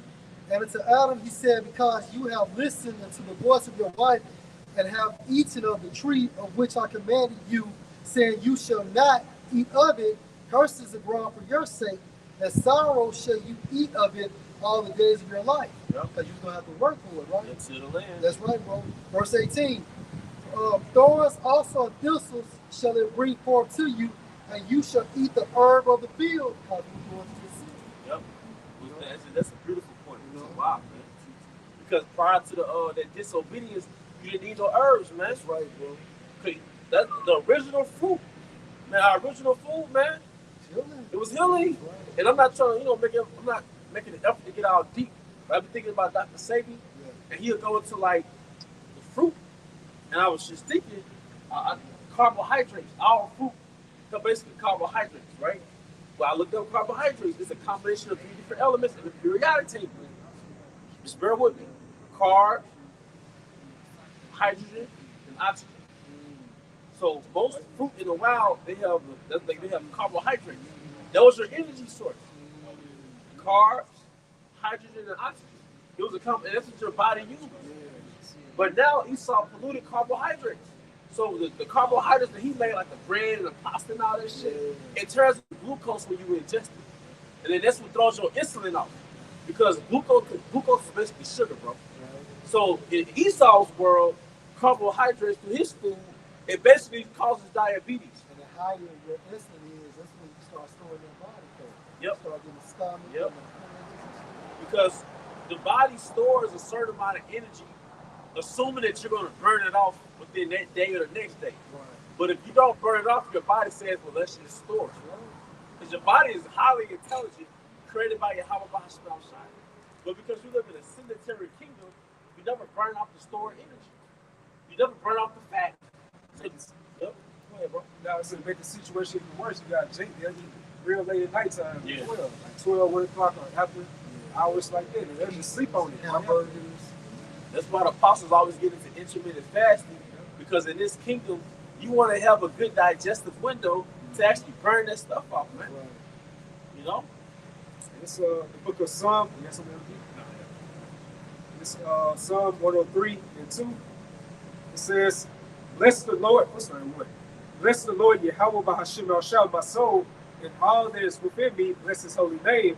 Bless the Lord, Yahweh Bahashim El my soul, and forget not all his benefits, who forgiveth all thy iniquities, and who healeth all thy diseases. Who healeth all thy diseases, man. Because that's mercy too. Most High kicked us out of paradise, and now the body gets sick, but he still had remedies in nature. So even though we're under the curse of Adam, the curse of Deuteronomy 28, he still gives us a way out of the temptation. And that's why when you take the herbs, you're supposed to pray before you take it. Yep. And in the midst of it, because ultimately healing comes through that process, man. Hey, will you hold something else, bro? I had that. Before you get that, well, you can get that, but I also want you to get Sirach 38. Under the physician. And this is Mark chapter 16 and verse 18, Yahushua speaking. They shall take up serpents. Well, you know what? Let me just start at verse 15. Mark 16 and 15. And he said unto them, go you into all the world and preach the gospel to every creature. He that believeth and is baptized shall be saved, but he that believes not shall be damned. And these are Israelites only. Okay, the Israelites are going to be saved, are basically the elect. And the non-Israelites would not believe this truth, although they heard this truth. Verse 17. And these signs shall follow them that believe. In my name shall they cast out devils. They shall speak with new tongues. Verse 18. And they shall take up serpents. And if they drink any deadly thing, it shall not hurt them. They shall lay hands on the sick, and they shall recover. And the reason why I brought that up, because all we do is eat and drink deadly things. So it's the will of the Most High, we still alive. Because it's ultimately not the herbs. That's, Ultimately, I mean, the herbs are like a medium. But ultimately, it's Yahweh Bahashim Shai. yeah. But it's Yahweh Bahashim Shai that gave us the herbs, man. You know? And we're going to get raised up and have spiritual power. So we're going to literally tread upon serpents, man. And be ready for that. Yeah. Hey, man, when we dipped off, man, and we're in our different designated places, designated for us by Yahweh Bahashim Shai, be ready to be like, oh shit, I can fly. And it's gonna feel second nature. I speak as a man. Let me stop saying that. You were doing it before. Yeah, but I believe it's gonna feel like it's second nature, man. Right, go ahead, bro. And this is Wisdom of Solomon, 16 verse 11 to 12. For they were pricked that they should not remember thy words, and were quickly saved, that not falling into deep forgetfulness, they might be continually mindful of thy goodness. For it was neither herb nor mollifying plaster that restored them to health, but thy word, O Yahweh Bahashim El Shai, which healeth all things. And Yahushua is the word, right? So Yahushua does all the mediation for the elect. He's our, what they call it, intercessor, right? So of course, this is the protocol. Yes, we use the herbs, but we know as we're using the herbs, we have to pray for Yahweh. We have to pray to Yahweh Bahashim El Shai for that healing. In his second coming, pursuant to Malachi the 4th chapter, where it said he's gonna come with healing in his wings. Yeah. You know, That's that's those what we're looking bodies. forward to, man. Yeah, and it's look, man, the spiritual power on this side, that's just a standard that's gonna be lifted. Yeah. But their real miracle is uprooting the kingdom of Edom. That's right. Because did it not say the physician can't cut off a long disease? And what was that long disease? Esau. That's right. So this man in power has been a long disease to existence, man. And also, he's supposed just to back you up and then to shed these weak ass bodies. Yeah. These sickly, infested, demonic bodies. Because they're easily inhabitable by demons. That's right, bro. These bodies are easily possessed and inhabitable by demons. That's why you always have more negative than positive when it comes to your body. And even if your thoughts not negative, your body is doing something negative. That's right. Vice versa. Yeah. So like you can work out, exercise, but then another problem comes up. You can take the herbs for this, but then another problem comes up, man. You like, dog, god damn. I'll tell everybody about this like not too long ago. It's like the older Jake in the world. If you notice, if they in their right mind, their body or they sickly. Or if they they have a right mindset, then they it's vice versa. Yeah. Mind is weak. Yeah, their mind is weak, man. Yep. And a lot of just off the little knowledge that I've read on this, a lot of Jakes have poor blood circulation when they get older. It's like the arteries get weak because they saying dementia really comes from a lack of oxygen in your blood. It really comes from poor blood circulation. And like they said, the number one herb for dementia is ginkgo. And what does ginkgo do? It releases that oxygen in your blood. Lion's mane. So fasting. Because when you get older, apparently, your circulation gets weak. Shalom. Apparently, your circulation gets weak. Wait, Sirach 38. This is the book of Sirach, or Ecclesiastes chapter 38, verse 1. Honor a physician with the honor due unto him for the usage which ye have made of him. And what does the word physician go back to? Nature? Physical, yeah, I think in the etymology. And what's the honor that he beholds? Like, you're supposed to go to him because he's supposed to heal you. Yeah. Like, if you're going to a car salesman for a car. Yep. If you're going to a barber to get your hair cut. So if you're going to a physician, you want to be whole. Yep. And Gad, so-called Native That's Americans, spirit. they honor the medicine man. And Gad himself had the knowledge of nature, man. A lot of herbs that the standard herbalists practice, they got it from Gad. When Esau came to the Americas, most of them died. Half of them died. Yeah. But it was Gad that taught Esau how to restore himself through the herbs. Because for one, Gad is an Israelite, so Israel always had the knowledge of the herbs. But secondly, Gad watched the animals. Gad studied the herbs the animals used to restore their health, man. So a lot of herbs that you see in ancient, in American tradition, it goes back to Gad and Reuben, man. All right? All right, go ahead. And this is 1 Timothy 4:8.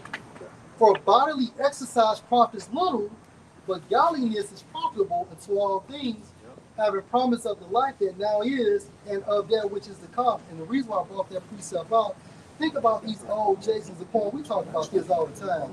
Out there in New York doing calisthenics, they 60 and 50 years old, they 70, but they look good. Low body fat and things of that nature. So basically, exercise does wonders for the body, but it does nothing for the spirit. But at the same time frame, we need exercise for that mind, body, soul connection. Now, I'm just gonna say, exercising doesn't get us in the kingdom of heaven, but man, it's therapeutic, man. It's your spirit. Yeah, it's Jake always talking about anxiety. That's the new trending little disease now, for lack of better words. Anxiety, my anxiety. Yeah. Exercise, man. Right. Depression, anxiety, and then you combine that with herbs like St. John's wort, passion flower, kava. You combine that with like being in nature, exercising. As a point, when you think about Yahweh Shai in Isaiah the 53rd chapter, it tells you that he was stricken with grief. when you look up that term stricken with Greek and Hebrew, it goes into depressed mood and anxiety. So your whole song had those symptoms as well. And then I also believe through the spirit, something bad is about to happen, and that's why people are having anxiety too. Yeah.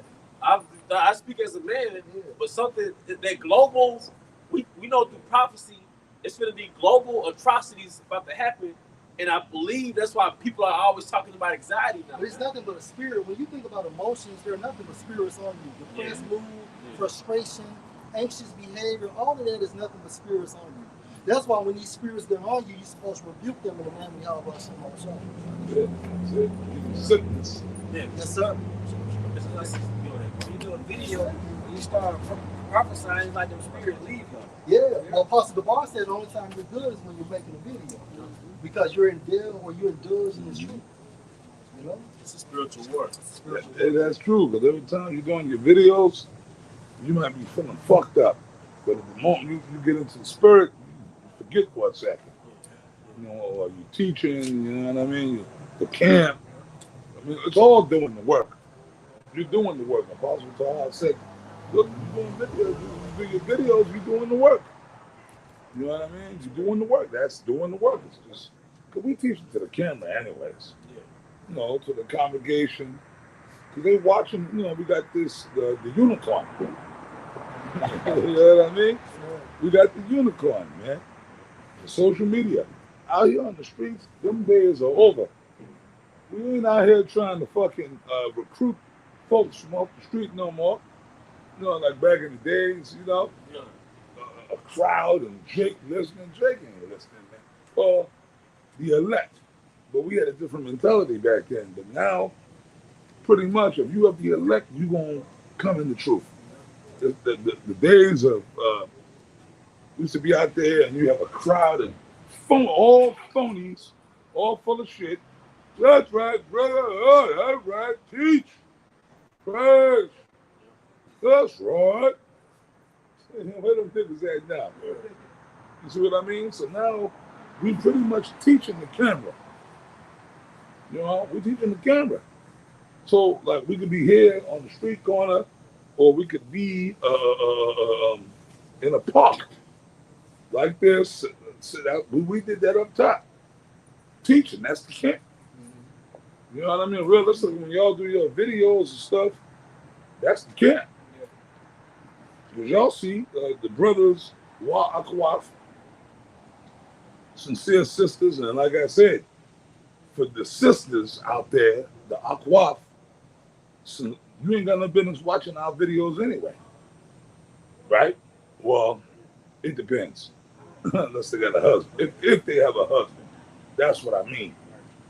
If you a sister and you ain't got no man, you know, you just have a sister that happen to see the vid, oh my goodness, and you feel compelled and you actually believe and you, whatever you sending tithe, whatever you doing, and you ain't got no man, then the advice I got for them is the best way we could put it, they will come on down by the camp and stand off to the side and, well, men are supposed to choose anyway. I mean, for real though, man. Like, stand there, be humble, and you know, and then approach one of the brothers and start a conversation. Right. Or like there's a particular brother that you privy to, that you are not privy. What's the word I'm looking for? Scope on it. Scope or whatever, but I'm looking for the politically correct word, the proper word. An attraction to, you know, hey, you watching the brothers' videos, you ain't got, these are sisters that don't have husbands that might, you know, Lord, this women gonna be saved. You know, then hey man, go on the brother's page and hit them up on the comment board. Or, I mean, I'm not a technical guy. They could do that, right? You can go on your page and hit the brother's synagogue going, Shalom, brother. So and so, I've been watching the videos. My name is Shara. Whatever, right? Hit the brother up. And, you know, that's my suggestion. Yeah, come on, women, and they know how to. Yeah. If they're trying to get at it, dude, women know how to get at it, dude. You know what I mean? So for you sisters that you want to hook up with a brother, then you And I hope the brother might want to deal with you. Because things are changing now. We in the time of Isaiah 4:1, man. And furthermore, we said this before. The sisters that got husbands, you ain't got no goddamn business watching nobody videos but your husband. That's it. You understand? That's bottom line. And I, you know, brothers' wives that I have came into contact with, I told them that. And I said it on camera. And I told brothers, man, your woman ain't supposed to be watching nobody else's videos but your videos. What the fuck is that? We didn't already seen the madness that comes from that already. I could tell y'all firsthand. You know what I mean? So if brothers do have a woman that's in the truth or she's a believer, then the only videos she should be watching is your videos. And we got scriptures on that. What did the Apostle Paul say? But if they will learn anything, let them ask their husbands at home. Right? So what does that mean? The only person that's supposed to be teaching your woman is you. Not nobody else. Not even us.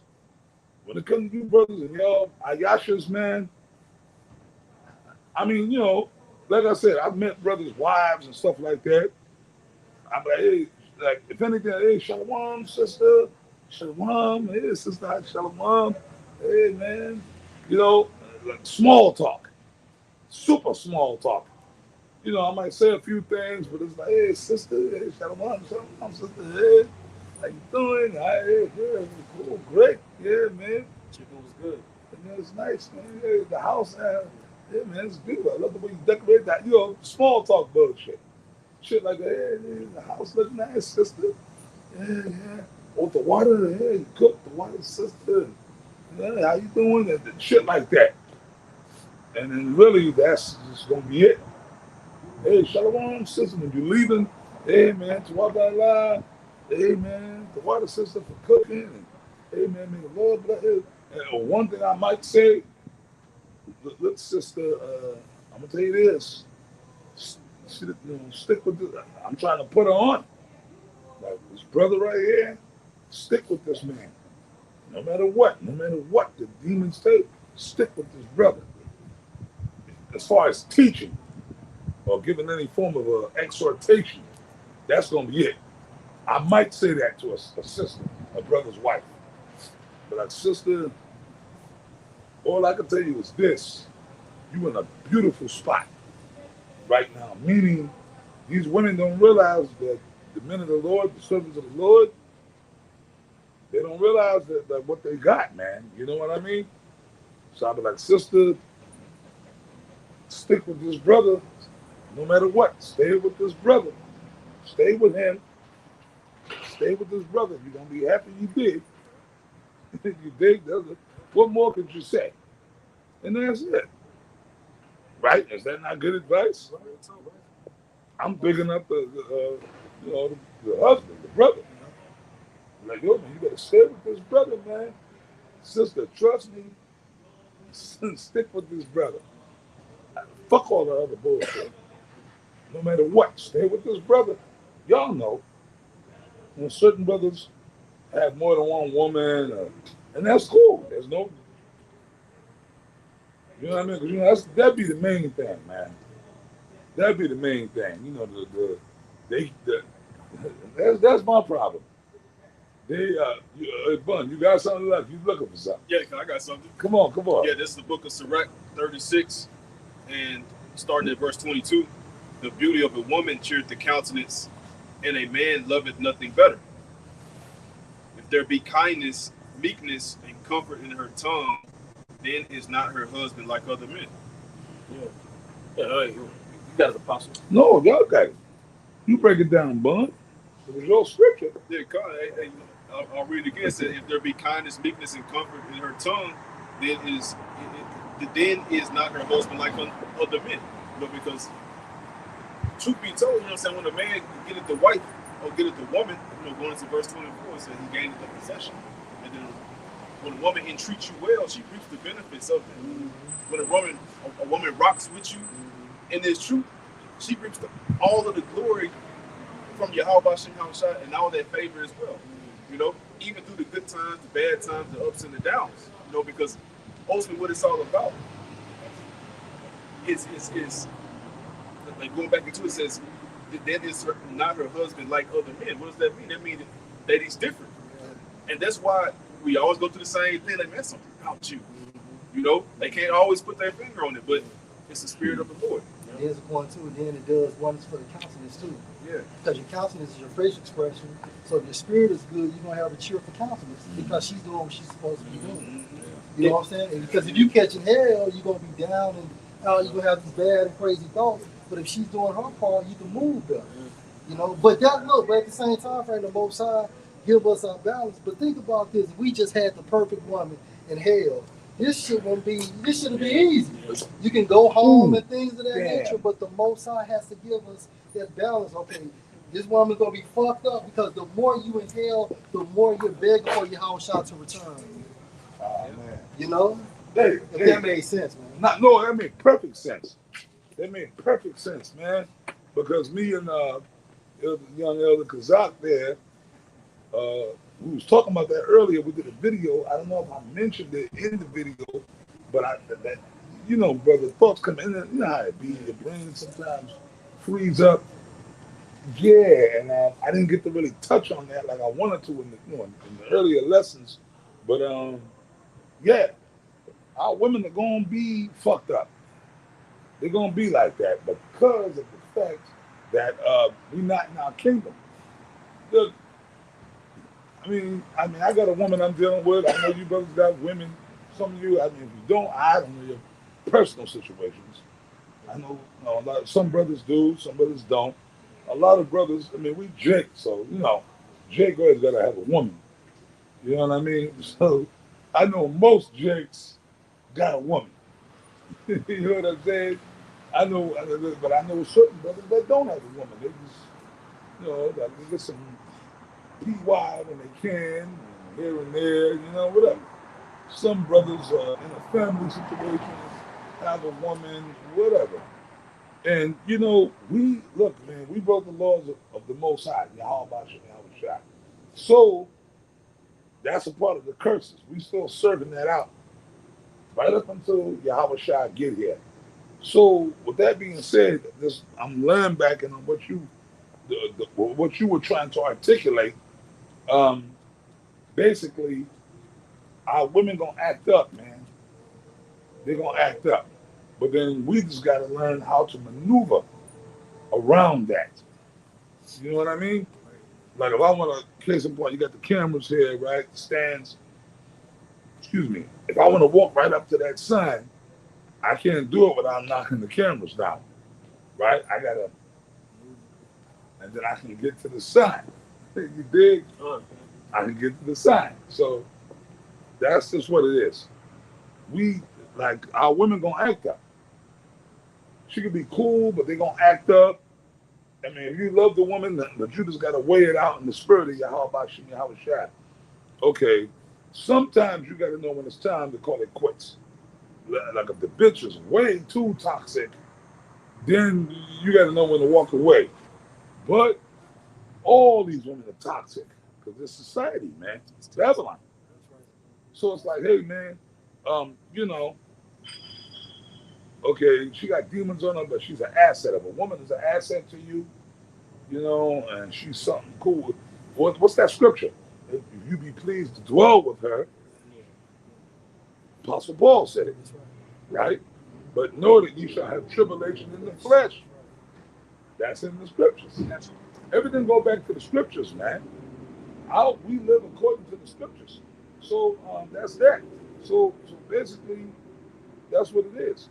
But like as far as the woman thing goes, like the Apostle Paul told brothers back then, Paul speak as a man, right? Paul was always quoting Yahweh Shai, the scriptures, and Apostle Paul was telling brothers. He was telling brothers back then, Paul speak as a man, right? Certain things, right? And basically, like me personally, which this don't come from me. Apostle Tahar told me this years ago, right? damn near 30 years ago. I'll never forget, we sitting in the car. He said, you know what, brother, you dealing with these women, you don't got to tell these women about the truth. You know, these women these so-called women that we meet, and these chicks, I mean, whatever, man. Whether you're just popping them or it's like a so-called relationship. It's another funny word, relationship, right? But anyways, you want to, like, if you meet a chick, she don't know what you, it's really best just to not even, I'm just keep it real with you brothers, man. You got to be Clark Kent and Superman. And the only way that can be unveiled if she lives with you. Yeah. Then ultimately, you know, you get exposed and things of that nature. But like you said, Apostle, you speak as a man because it's not the law, but at the same time frame, it's still of the spirit. In this kingdom. In this kingdom. In this kingdom. You know what I'm saying? But, you know, you're right. Because, like, well, see, here's the thing. There's another thing for you brothers. Like my so-called woman I'm dealing with now, right? I be with her a lot, but I got my own place. I still keep my own spot. I'm not doing, we ain't doing that, soldier. You know what I mean? I got my own apartment in Fort Worth. She got her little house out there in Irving. I mean, I be there a lot, but then if she get on my nerves, I can roll. Or if she flip out, I'm like, okay. Always keep your own space. You know, you can be with your woman, but you always keep your own shit. Apostle Tahan Gabar has said that for many years. And we practice that shit. You know what I mean?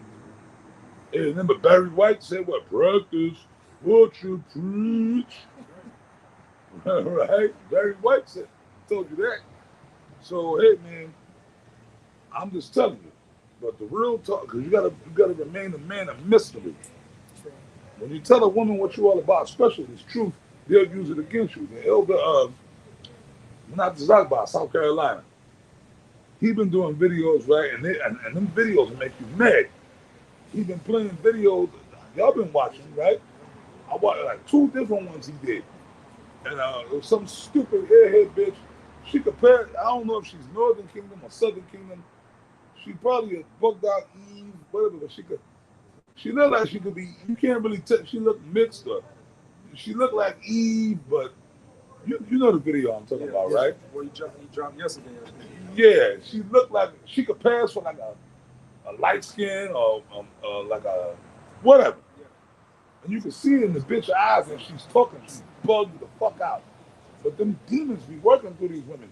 Now, if you're a simple-minded person, you will believe, you will get wooed by that shit. Because what was she saying the other day? If you are a Hebrew Israelite in 2026, you are weird or whatever the crazy shit was. Y'all know the video I'm talking about, right?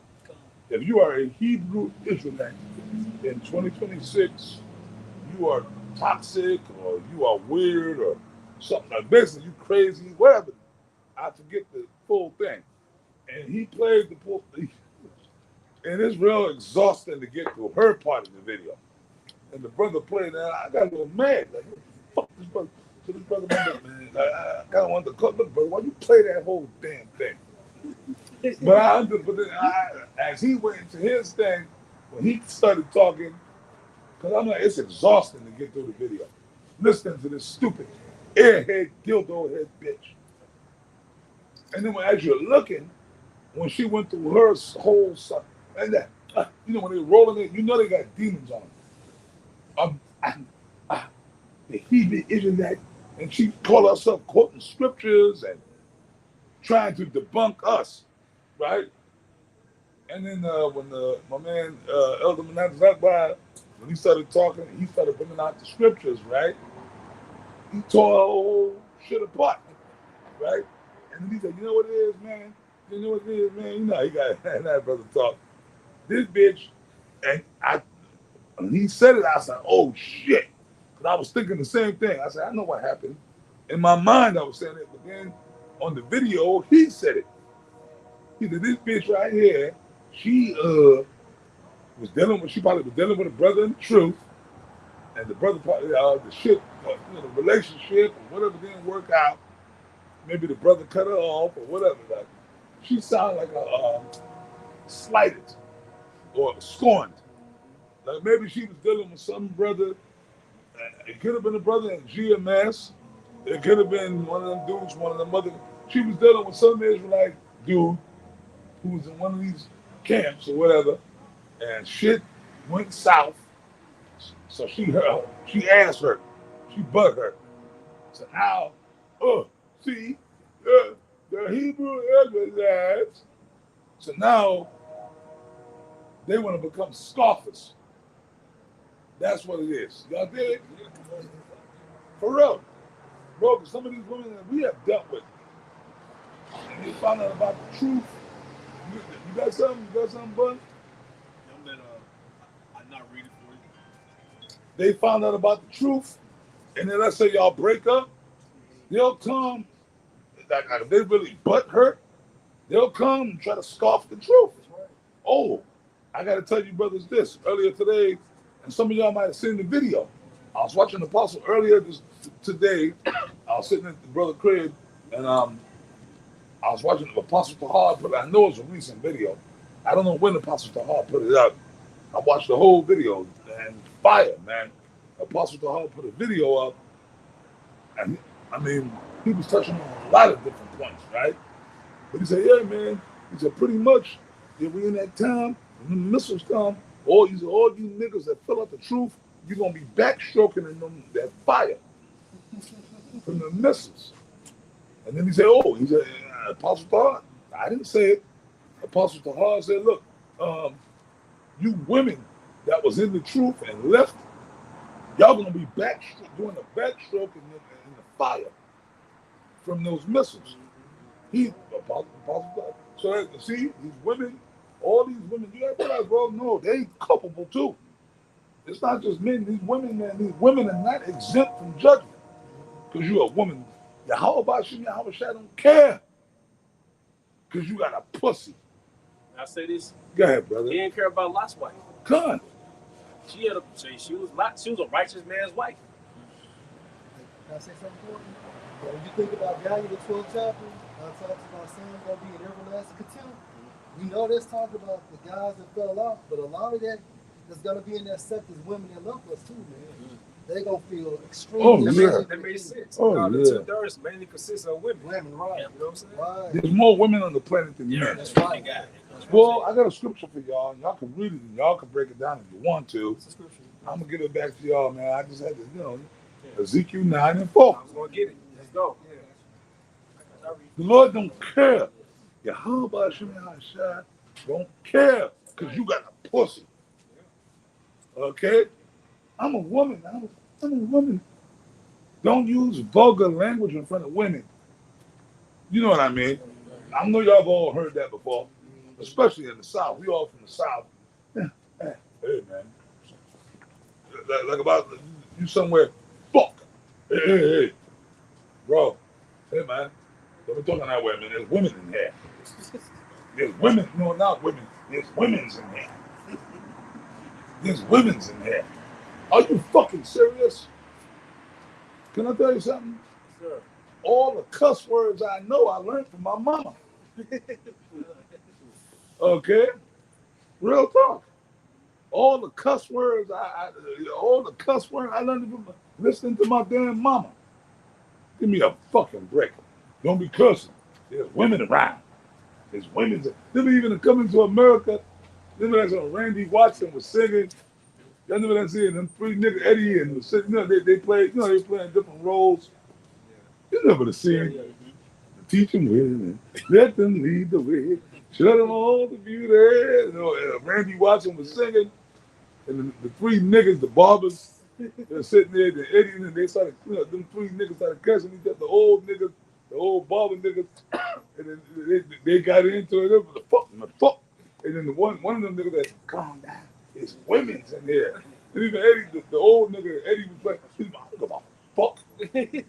They're about to give me nothing. But that's true, right? That's true. That's some real shit. Yeah, man, that's one thing I like about Eddie, man. He bring out the truth in the movie. Yeah. No, it's women's up in here. Eddie, I don't give a fuck. Wasn't about to give me nothing.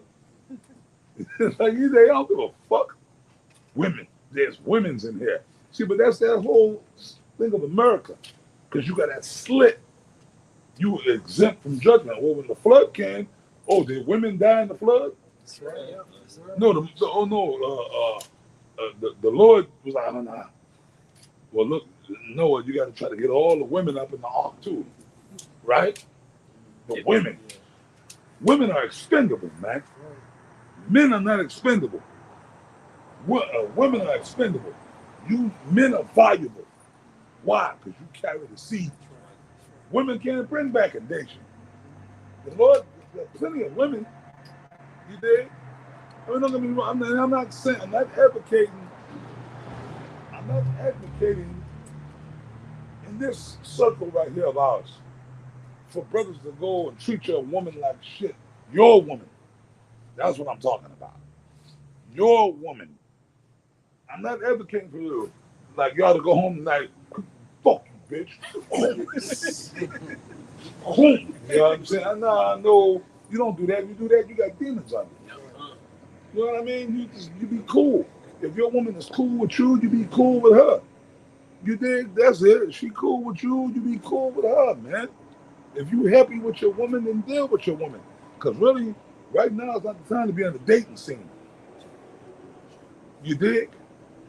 The scripture said, whoa. What's that scripture? Be not a lion in our own homes. So if you got a woman and your chick is cool, man, then you be cool with her. That's it, man. You go home, man. Hey, shit, man. Just be cool. Don't create problems where there's nothing there. Women are gonna be women, bro. They're gonna be Satan, but that's why you gotta always Navigate. stay moving. You know, when your woman start acting, you see the demons on the eye, man. You go over here for a couple of days or a couple of hours. You know, absence makes the heart grow fonder. You mentioned earlier, you know, the brotherhood. You know what I'm saying? Like we're each other's escape. You know what I'm saying? Like get away from a little bit God. around the brothers. Well, yeah, we talked about this earlier. Hey, man, you know, like I said, you in the crib and your woman, you can see the demons on her, and you know, just be like, oh, all right, well, look, listen, look, baby, I'm gonna step out for a hot second. You put your jacket on, you go out in your car, your truck, and you'll holler at a brother. Call one of the brothers. Hey, Shalom, hey, what's up? What you doing, man? You know, you call one brother don't answer. You just call brothers. But hey, Shalom, man. Hey, what's up, man? What you doing, man? Hey, nothing, bro. I'm just sitting there chilling, watching the game, or I'm sitting there just doing videos, about to do a video. Hey, look, bro. Yeah, man. Look, and you know, our brothers, we know. We already be knowing. You be like, yeah, bro. Nah, hey, brother. Nah, I just kind of need to get out the house for a hot second, man. This bitch got Satan on her, man. I just got the house. I ain't trying to go upside her fucking head. And you know damn well the brother gonna say, hey, brother, come through, swing through, roll up. You know what I'm saying? Go kick it with a brother for a while, for a couple of hours. You get there and you want to give it a brother, rejuvenate. You know, let the tension calm down. The demon. You know what I mean? You kick it at a brother house, man. Chill, yo. Y'all might do a video, or even if y'all don't do a video, y'all just watching the basketball game, the football game, or watching a movie, whatever. You know, have a couple of drinks, y'all just kicking it and just chopping it up in the spirit. That's the beauty, or like you said, the beauty of the brotherhood, man. And then you might be like, hey, man, you know what? You might decide you don't want to go home. But like, yo, man, listen, I just crashed on the couch. I don't feel like being back there tonight. You know, man, come, brother, head. Lay down. Right? That's, you learn how to, the spirit just want me to tell you brothers this, to vent this out to the congregation. You did what I'm saying? That's it. Don't, but that don't mean you got to look at your woman. The Apostle Paul said, ye shall have tribulation in the flesh. Because remember, what did the Apostle Paul say to in the scripture? He said, look, I wish that y'all could all be like me. Apostle Paul didn't have a woman because he knew that he wanted to dedicate himself totally to the gospel. And women do take up time. They take up time, brother. And the scripture said, Apostle Paul said what? If a man have a wife, be careful. It is true. Because when you got a woman, Careful things of the world. yeah. Your woman pull you into her bullshit sometimes. You get caught up, you be having to do all kind of bullshit. You know what I mean? But that's what it is. But when you ain't got a woman, you just focused on the word and the brotherhood. If you ain't working, you know, did I call for something? Ezekiel 9:4. I mean, y'all can read it if y'all want to. If not, it's up to y'all. We'll get that. We'll close it out on This Yeah. is book of, that. Yeah.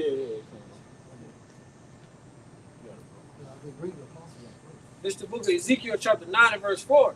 And the Lord Yahweh said unto him, go through the midst of the city, to the midst of Jerusalem, and set a mark upon the foreheads of the men that sigh and that cry for That's all. an angel marking the elect from the exemption of judgment, right? And we're in the end of this thing. Go ahead, bro. That sigh and that cry for all the abominations And what we that signing and crying about? Shit, this reality, right? America, Esau, and so on and so forth. That's what we sign and crying about. And the more we sign and crying, you also sign and crying about doing your videos too, doing this work and also praying. You know, all of this is a combination of that. it says that sigh and that cry for all the abominations that be done in the midst thereof. And abomination is nothing but wickedness, man. Extreme wickedness, right? This whole reality is fucking wicked, right? And it's also based on the notion or the pretense of Satanism. Go ahead. Verse 5. And to the others, he said in mine hearing, go ye after him through the city and smite. So the Most High wants to hear these people die. He wants to hear these people scream and beg for mercy and beg for their lives, man. Go ahead. He said, in my hearing. Go ahead. Let not your eye spare, neither have ye pity. They don't have no pity. And do the angels give a fuck? No. It tells you in Ecclesiasticus, the 39th chapter, when it's time for the angels to get busy, they don't give a damn who it is. Women, kids, the ancient or whatsoever. They get busy. Go ahead. I'm going to switch to the NLT to verse 6. It says, kill them all. Kill them all. Based on the standard of the Most High. Not murder them all, but kill them all. Go ahead. Old and young. Old and young. You old hoes don't go, you young hoes don't go. Because you young hoes get the shit from the old hoes. Yeah. And an old hoe now is considered as 35 years old. You can have a great grandmama and the mother and the grandchild all going to NBA YoungBoy concert. This society is done. Back in the day when I was coming up, my grandmother was damn near 70 years old. In the house baking apple pies. Yes, sir. And cornbread. And beef stew. Beef stew or whatever it was. Now you got these old ass hoes when twerking, trying to hang out with their granddaughters. You old asshole with blonde extensions. Show them all the beauty they possess inside. Verse 6, it says, kill them all. Old and young, girls and women, and little children. Girls and women. So it mentioned women twice. The Lord ain't playing, man. We better hope we make it. That's right. We better hope our ass make it. And bro, I don't know if I'm gonna make it, but I guess what? The scripture says, give diligence to make thy calling and election sure. So that's what Apostle Tahar said. The video I watched, but I'm gonna be diligent. I'm gonna do the work. That's right. Apostle Tahar said that the video I saw that he did. Shalom. Shalom. Damn, there's a lot of Jake out here know about the truth, right? Yeah, that's another camp. That's another camp. Yes, the affiliate camp. Yeah. Oh, okay. Hey. The former affiliate. Yeah, the former affiliate camp. Okay, but they're just kind of doing their own thing. Yeah, they just wrapped up. Well, that's cool. Hey, look, man, hey, you know what? Beautiful. It's not for us to say them brothers were wicked or what. Hey, when the door was open, they didn't come. Hey, shalom. Hey, man, shalom to them brothers, bro. Hey, shalom, rakatah. Shalom, rakatah. Beautiful, man. Hey, the brothers still get hot, you know. Yeah. It's the head, bro. So, hey, Lord, be with them brothers, man. Remember your house shot. Well, And they helped us out a lot. Like personal situations. Yeah. all I got to say is this, bro. Yahweh Shah said it. We saw others teaching in your name, and we forbid them. Yahweh Shah rebuked them, said, no, don't forbid them, man. If they're not against us, they with us. So not every single brother is just going to come up here and be in what's the word, on the roster. Yeah. You know, like on a team, you got the roster. Okay, he's on the roster. He's not on the team. They on the team. That's cool. That's groovy, man. Not everybody got to come up under us. We don't want that. Because then realistically, that's more problems. That's more shit we got to deal with. So let Jay do what they do. Them brothers are coming by, they saluting, they shalom, hey, and they teaching, they doing the work. That's all that matters. It's not about us. GMS, so to speak, is about, hey, if them brothers are teaching, as long as they teaching the right doctrine and they doing the thing, who are we to say that they're not gonna make it because they ain't out here with us? This ain't no gang, man. This ain't no motherfucking club. What set you claim? Huh? Like, what set you claim, cuz? Yeah. What set you claim, cuz? Yeah. This ain't no motherfucker. You GMS, nigga? Nah. Fuck you, cuz. No, we doing all that shit, man. You know, ISCPK on that shit pretty much. That's their spirit. Yeah. We ain't doing that, man. Hey, man. Hey, Lord bless them brothers, man. Right. Yeah, like I said, hey, if I was to see them, if I was running to one of them somewhere, we out somewhere, whatever, I'm gonna treat them like a brother. Right. You know what I mean? Unless they give me a reason not to, but other than that, like if I was in a bar, I ran on brother, hey, Shalom. They recognize Possible God, Shalom. Hey, Shalom, brother. Hey, how about you, brother? I was like, you want a drink, bro? I'll buy him a drink. You know what I mean? I'm gonna treat them like a brother because they doing the work. You know, and y'all see this, they show y'all respect, man. They showing you, brother, they pass them a thing, hey, Shalom. Hey, they see them like brothers. You know, the spirit will decipher the rest. Shit, we got guys in GMS that ain't right. We got spies amongst us, man. You know that? Yeah, but you know what? The spies gonna get vented out, man. I feel sorry for them. Because you gotta be the most stupidest motherfucker on the planet to be a spy. Like you spying out, you're like, yo, the white man gonna lose. Esau gonna lose, man. You can see this society is done. It's done. It's split. Remember the Roman Empire split? The ancient Roman Empire was the Eastern and the Western Roman Empire. And after that, Rome just fell as a kingdom. And that was that. This place is divided. What did the scripture say? A kingdom divided amongst itself shall not stand. This place is done, man. So basically, we ain't got, I don't know whose camera this is, but it's totally, yeah. Oh, okay, yeah, I figured that. You know, I try to, I play the camera, man. I try to keep an eye on the cameras. Okay, yeah. But that's all I got to say. Y'all can finish the scripture, man. This is back at Ezekiel 9:4. It says, "But come not near any man upon whom is the mark, and begin at my sanctuary." Then they began at the false ancient prophets, man, they're gonna get judgment first. Why? Because more stripes, you will receive more stripes because you knew better. You know, and that's how it works. Those that know better holds the most responsibility. Go ahead, bro. It says, "Then they began at the ancient men which were before the house." There you go. You have something else?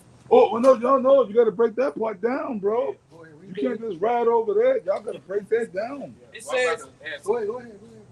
I'm sorry. It says, "But come not near any man upon whom is the mark." What's the mark? So, man, you brothers got to get all the meat off the bone. When you break these scriptures down, man, I learned this from High Priest Ariah and Apostle Tahar, man, back in the when you breaking these scriptures down, you can't just ride over shit. You gotta pull all the meat off the bone. Come on now, break it down. Exemption of judgment, meaning protection from the second death. That Dawah, The why? which is far different from the mark mentioned in Revelation 13 and 16. Prerogative. You know? This is What's the mark? What's the mark? This is that word Microchip. to walk. No, that's not talking about the microchip, brother. Oh, Yeah, What are you talking exemption about, from man? judgment. Oh, we talking. Oh, it's a lot. Ezekiel, man. Oh, Ezekiel, my bad. This is that word to walk. It says mark as a sign of exemption from judgment. There we go. So what's the mark that Ezekiel 9:4 is talking about? Well, Come not near any man that's talking to death angels. yeah. Who's the mark? What's the mark? Well, ultimately, is this knowledge? This truth. Yes, This you're truth right. makes us exempt from judgment. Beginning with the names.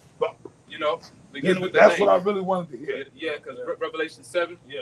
you know, you had the name sealed in their forehead. Can I get That's you? what I really wanted to hear. Because the name of Yahweh and Yahushua is the truth. It's synonymous with everything we teach it. It represents that. So that's the mark. Remember, because you got Nate and different, we don't know what the Lord's name is. We'll get that in the kingdom.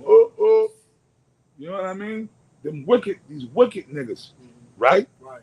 Even the niggas, GOCC, Bubble Eye Blackfish, you know, the Elder Ricard from the GOCC, he, Ahaya and Yeshaya. These niggas are wicked. They don't have the mark. The mark, Shalom, Yahweh Bahashim Yahushua. That's the mark. That's really the mark. You got to call upon the name, but you got to be within the right doctrine. You see what I'm saying? Can I make a point? When you go into, what's that scripture we always pull out? John 7:38.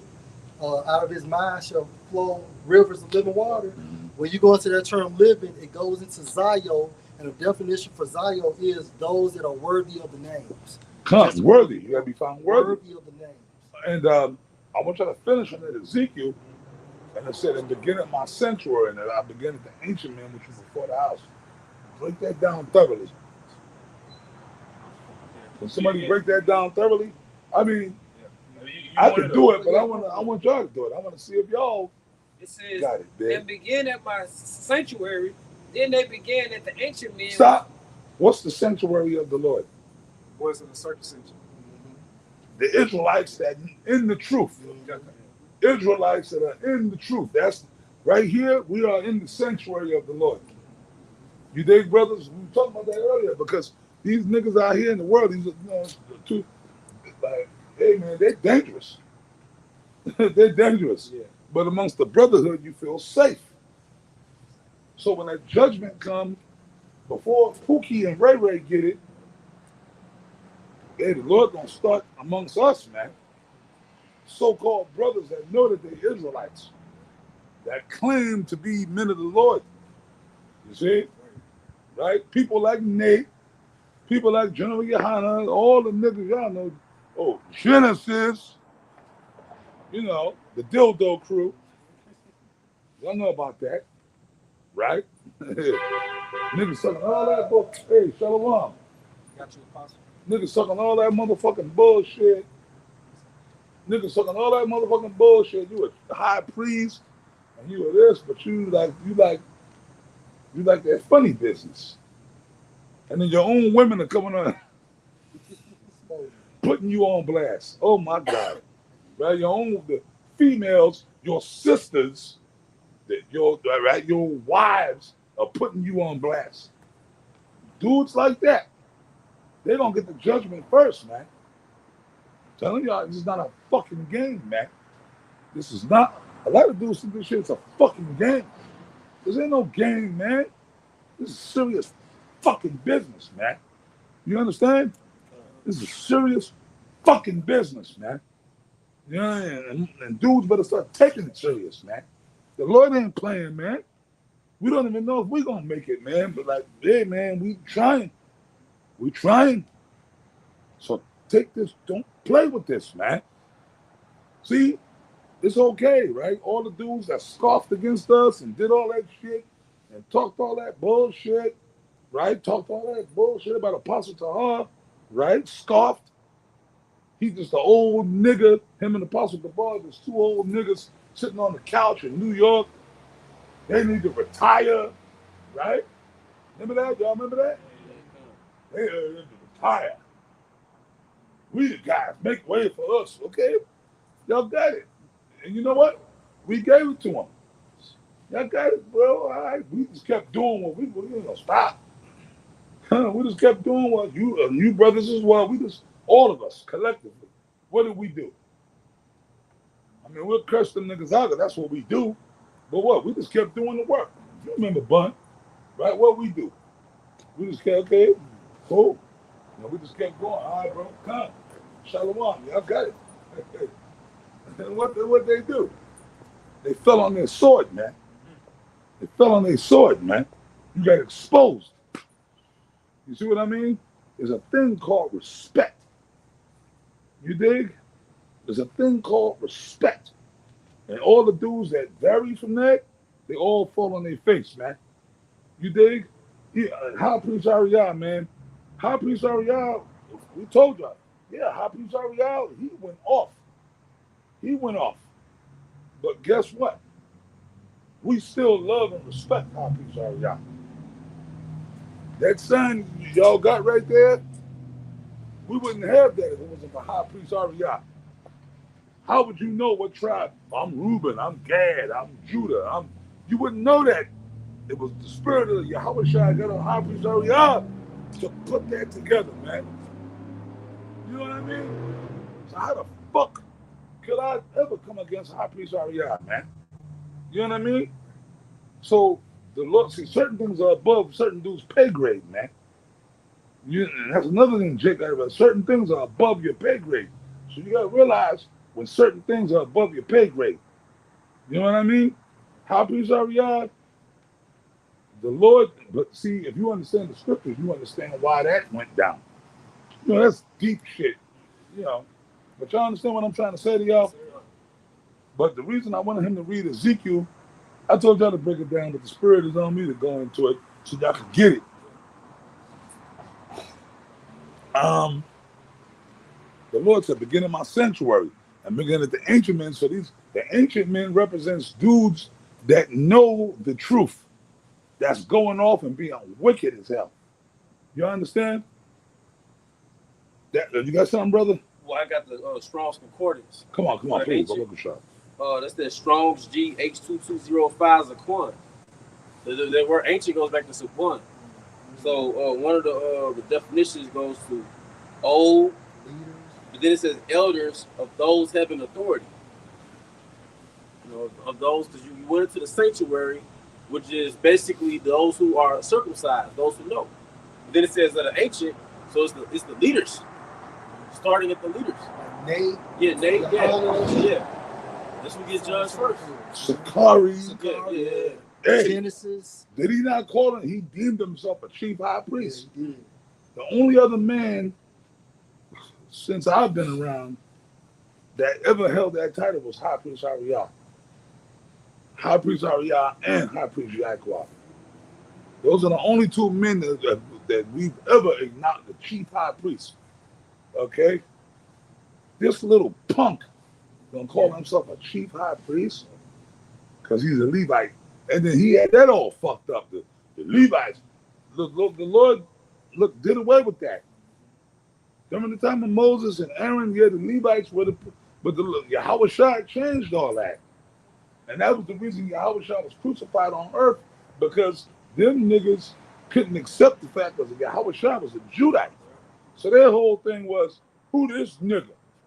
First of all, we the Sanhedrin. We the Levites. First of all, nigga, you a Judite. You ain't got no say. You know what I mean? The old order of Moses and Aaron. But let's keep it real. That was done away with. You know? Hey, that's the reason why the veil split after the crucifixion. Then all 12 tribes had access to this knowledge, man. You know? That's right. Yeah, I'm glad you said. That's why the split. Yeah, the veil split. That was symbolic of the Lord was doing away with that old order, and this is the Yahweh Shai. He's the new. Realistically, Yahweh Shai is the chief high priest. That's right. But them niggas didn't want to accept it, and they still don't want to accept it to this day.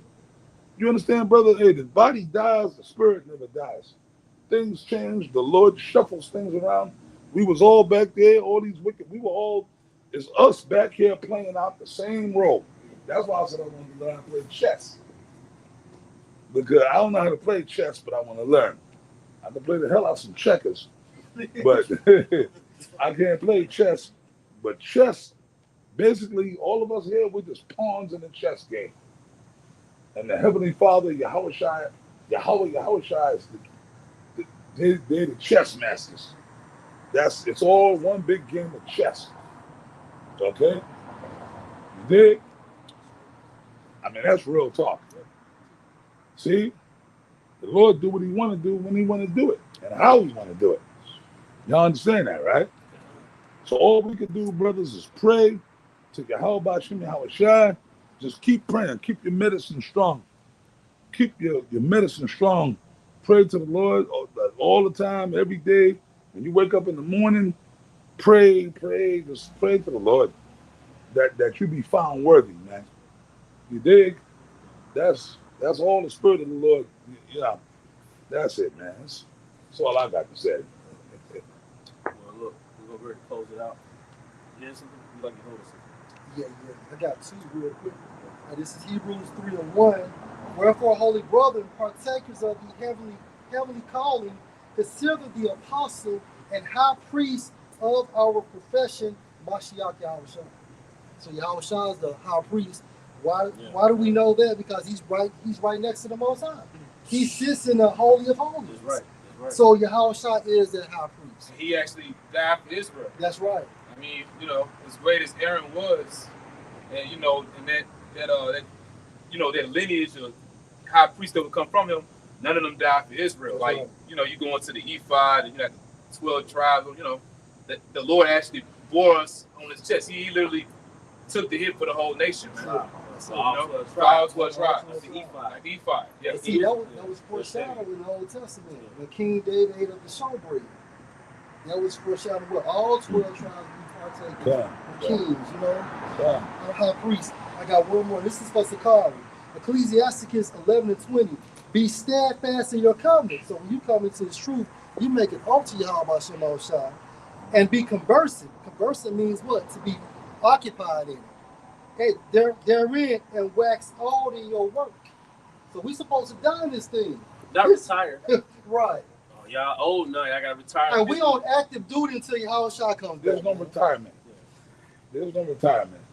Like, yeah, see that nigga, he was going into a law because they were, you know, when you read this, see if you know the scriptures, which them niggas studied the scriptures, but they didn't understand them. You can read something but not understand what you're reading, if that makes sense. They read it right, because that nigga Alizé, I call him Alizé. I know what I'm talking about, right? I ain't even gonna give him the respect of calling him his so-called real name. That punk, that bitch, that little hoe, right? He according to the law, that is in the law. If you read it, it's in there. The priest, it's starting to drizzle a little. The priest did they did retire. Like there was a point where you had the priests, and when they got to a certain age, they would retire, and their sons took over. You know, that was in the law. It was the priests. They got old. You know, they got a little older, so it was time. But remember, their sons were being raised. There was an order of the Levites, the priesthood, the holy priesthood. So their sons would come up. You know, you had a son. Your son was already being trained in the priesthood. You retired, then your son or your nephew or your grandson, they became the new, and it went on and on down that's how it went down the generations. You understand what I'm saying? But that order was done away with. What the scripture said, we shall be a nation of kings and priests. A nation of kings and priests. A nation. Yahweh Shai is the high priest. So that was set up at that time, we have to have order. The Lord set that up. He set up that order. Moses was a Levite, and Aaron was Levite. So the Lord was dealing with Moses and Aaron at that time. So, like, the Lord set it up through Levi. Yeah. But there had to be order so that everything, Israel could know the laws and writing, and everything could be established, man. You understand? Like the count, laying back apostle. It was a foreshadowing of things to come. I remember when we came out of Egypt, and the Lord was saying, sanctify unto me the firstborn. And then it got to a point to where, you know, after he said sanctify the firstborn, then he took a tribe unto himself that was going to, you know, serve him as priest, and it'll be Levi. But, you know, fast forward to the New Testament, how Shaul was saying the Lord did that with his son. You know, he sanctified unto him, you know, the firstborn, man. You know what I'm saying? To bring us back. So no, that's it. That's it. Yeah, that's the that was set up for that time. It is. You know what I mean? But then the Lord, now the Bible says, now niggas will say scoffers, but wait a minute, y'all contradicting yourself. Don't the Bible say, I'm the Lord your power, I change not? The Lord don't change. It's just you gotta be sophisticated enough, spiritually sophisticated enough to understand the scriptures. Nothing really changed. It's just, remember Yahweh Shai said, this, when he was talking to that bitch at the well, Apostle Tahar went into that in the video I saw today. He said, hey man, this, what was that, John 4, the 4th chapter, right? And he said, look, the water that I'm bringing is a well springing up into everlasting life.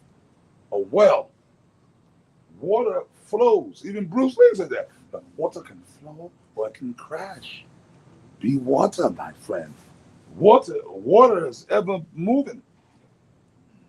Water is like, right, it ripples, you know what I mean? So this truth is water. Yahweh Shai told us. So it's not changing, it's just this truth is evolving. It's an evolutionary, spiritually evolutionary thing. So like back, and you brothers got to realize something. Okay, y'all look at us, right? The apostles, so to speak, the bishops. When we came in, things was different. The world was different. The world was a different place back then. It was a whole different, you know what I mean? It wasn't like how it is now. So we had our teachers, our elders, what y'all know about, which is y'all elders and y'all teachers too, right? If y'all are fruit, those are your elders too. King Masha, well, no, so let's start from the top. High Priest Abba Bivens, King Masha, High Priest Ariah, High Priest Yaquab, right? They taught us, they gave us what they had at that. The Lord, hey man, as great as those men are, and I still love all those men to this day. Okay? I still miss those men. I still miss them. I miss the shit out those men, man. But the Lord didn't give them everything. He gave them a portion because the Lord deals with other men. So they gave us the best of what they had, what the Lord gave them. And we took it and we ran with it. And then, through the Spirit, different things evolved. You understand? Like the Cornelius thing, right? The Cornelius thing. We would talk Cornelius was the Edomite, but then through the Spirit of Yahweh Shai, the Lord put the Spirit on the Apostle Gabar. It was Apostle Gabar that the Spirit really came on to. Because we reading the scriptures like, wait a minute, man, it's not adding up. Esau can't be saved, And then he brought it to Apostle, but Apostle Tahar was already in the Spirit pondering on it, and then that's how that whole thing came to be. Because there's no way that Cornelius could be an Edomite. How could he? You dig what I'm saying? Oh, he held the books. He held the Bible for us. When? How? Like some old dude in the cave. I am Cornelius. Here's the Bible. Peter told me to give this to y'all. It don't even make sense. Right? They said Cornelius was a just man. So that means he was Esau is not just. I don't care. Even these fucking Edomites that act like they nice and cool, they're not just. They're wicked. You an Edomite. You can't be, the Lord will put the Spirit on Esau to be cool with you. You know what the scriptures say. The Lord will entreat thy enemy to treat thee well. You'll meet some cool Edomites and they'll be cool, but they're still Edomites. You still got to watch them. You know what I mean? And these other nations. They'll be cool with you, man. You got to watch these son bitches. Got to watch them. They go to how when a man's ways please the Yahweh Shem Hawashai, he maketh even his enemies be at peace with him. That's the scripture I wanted.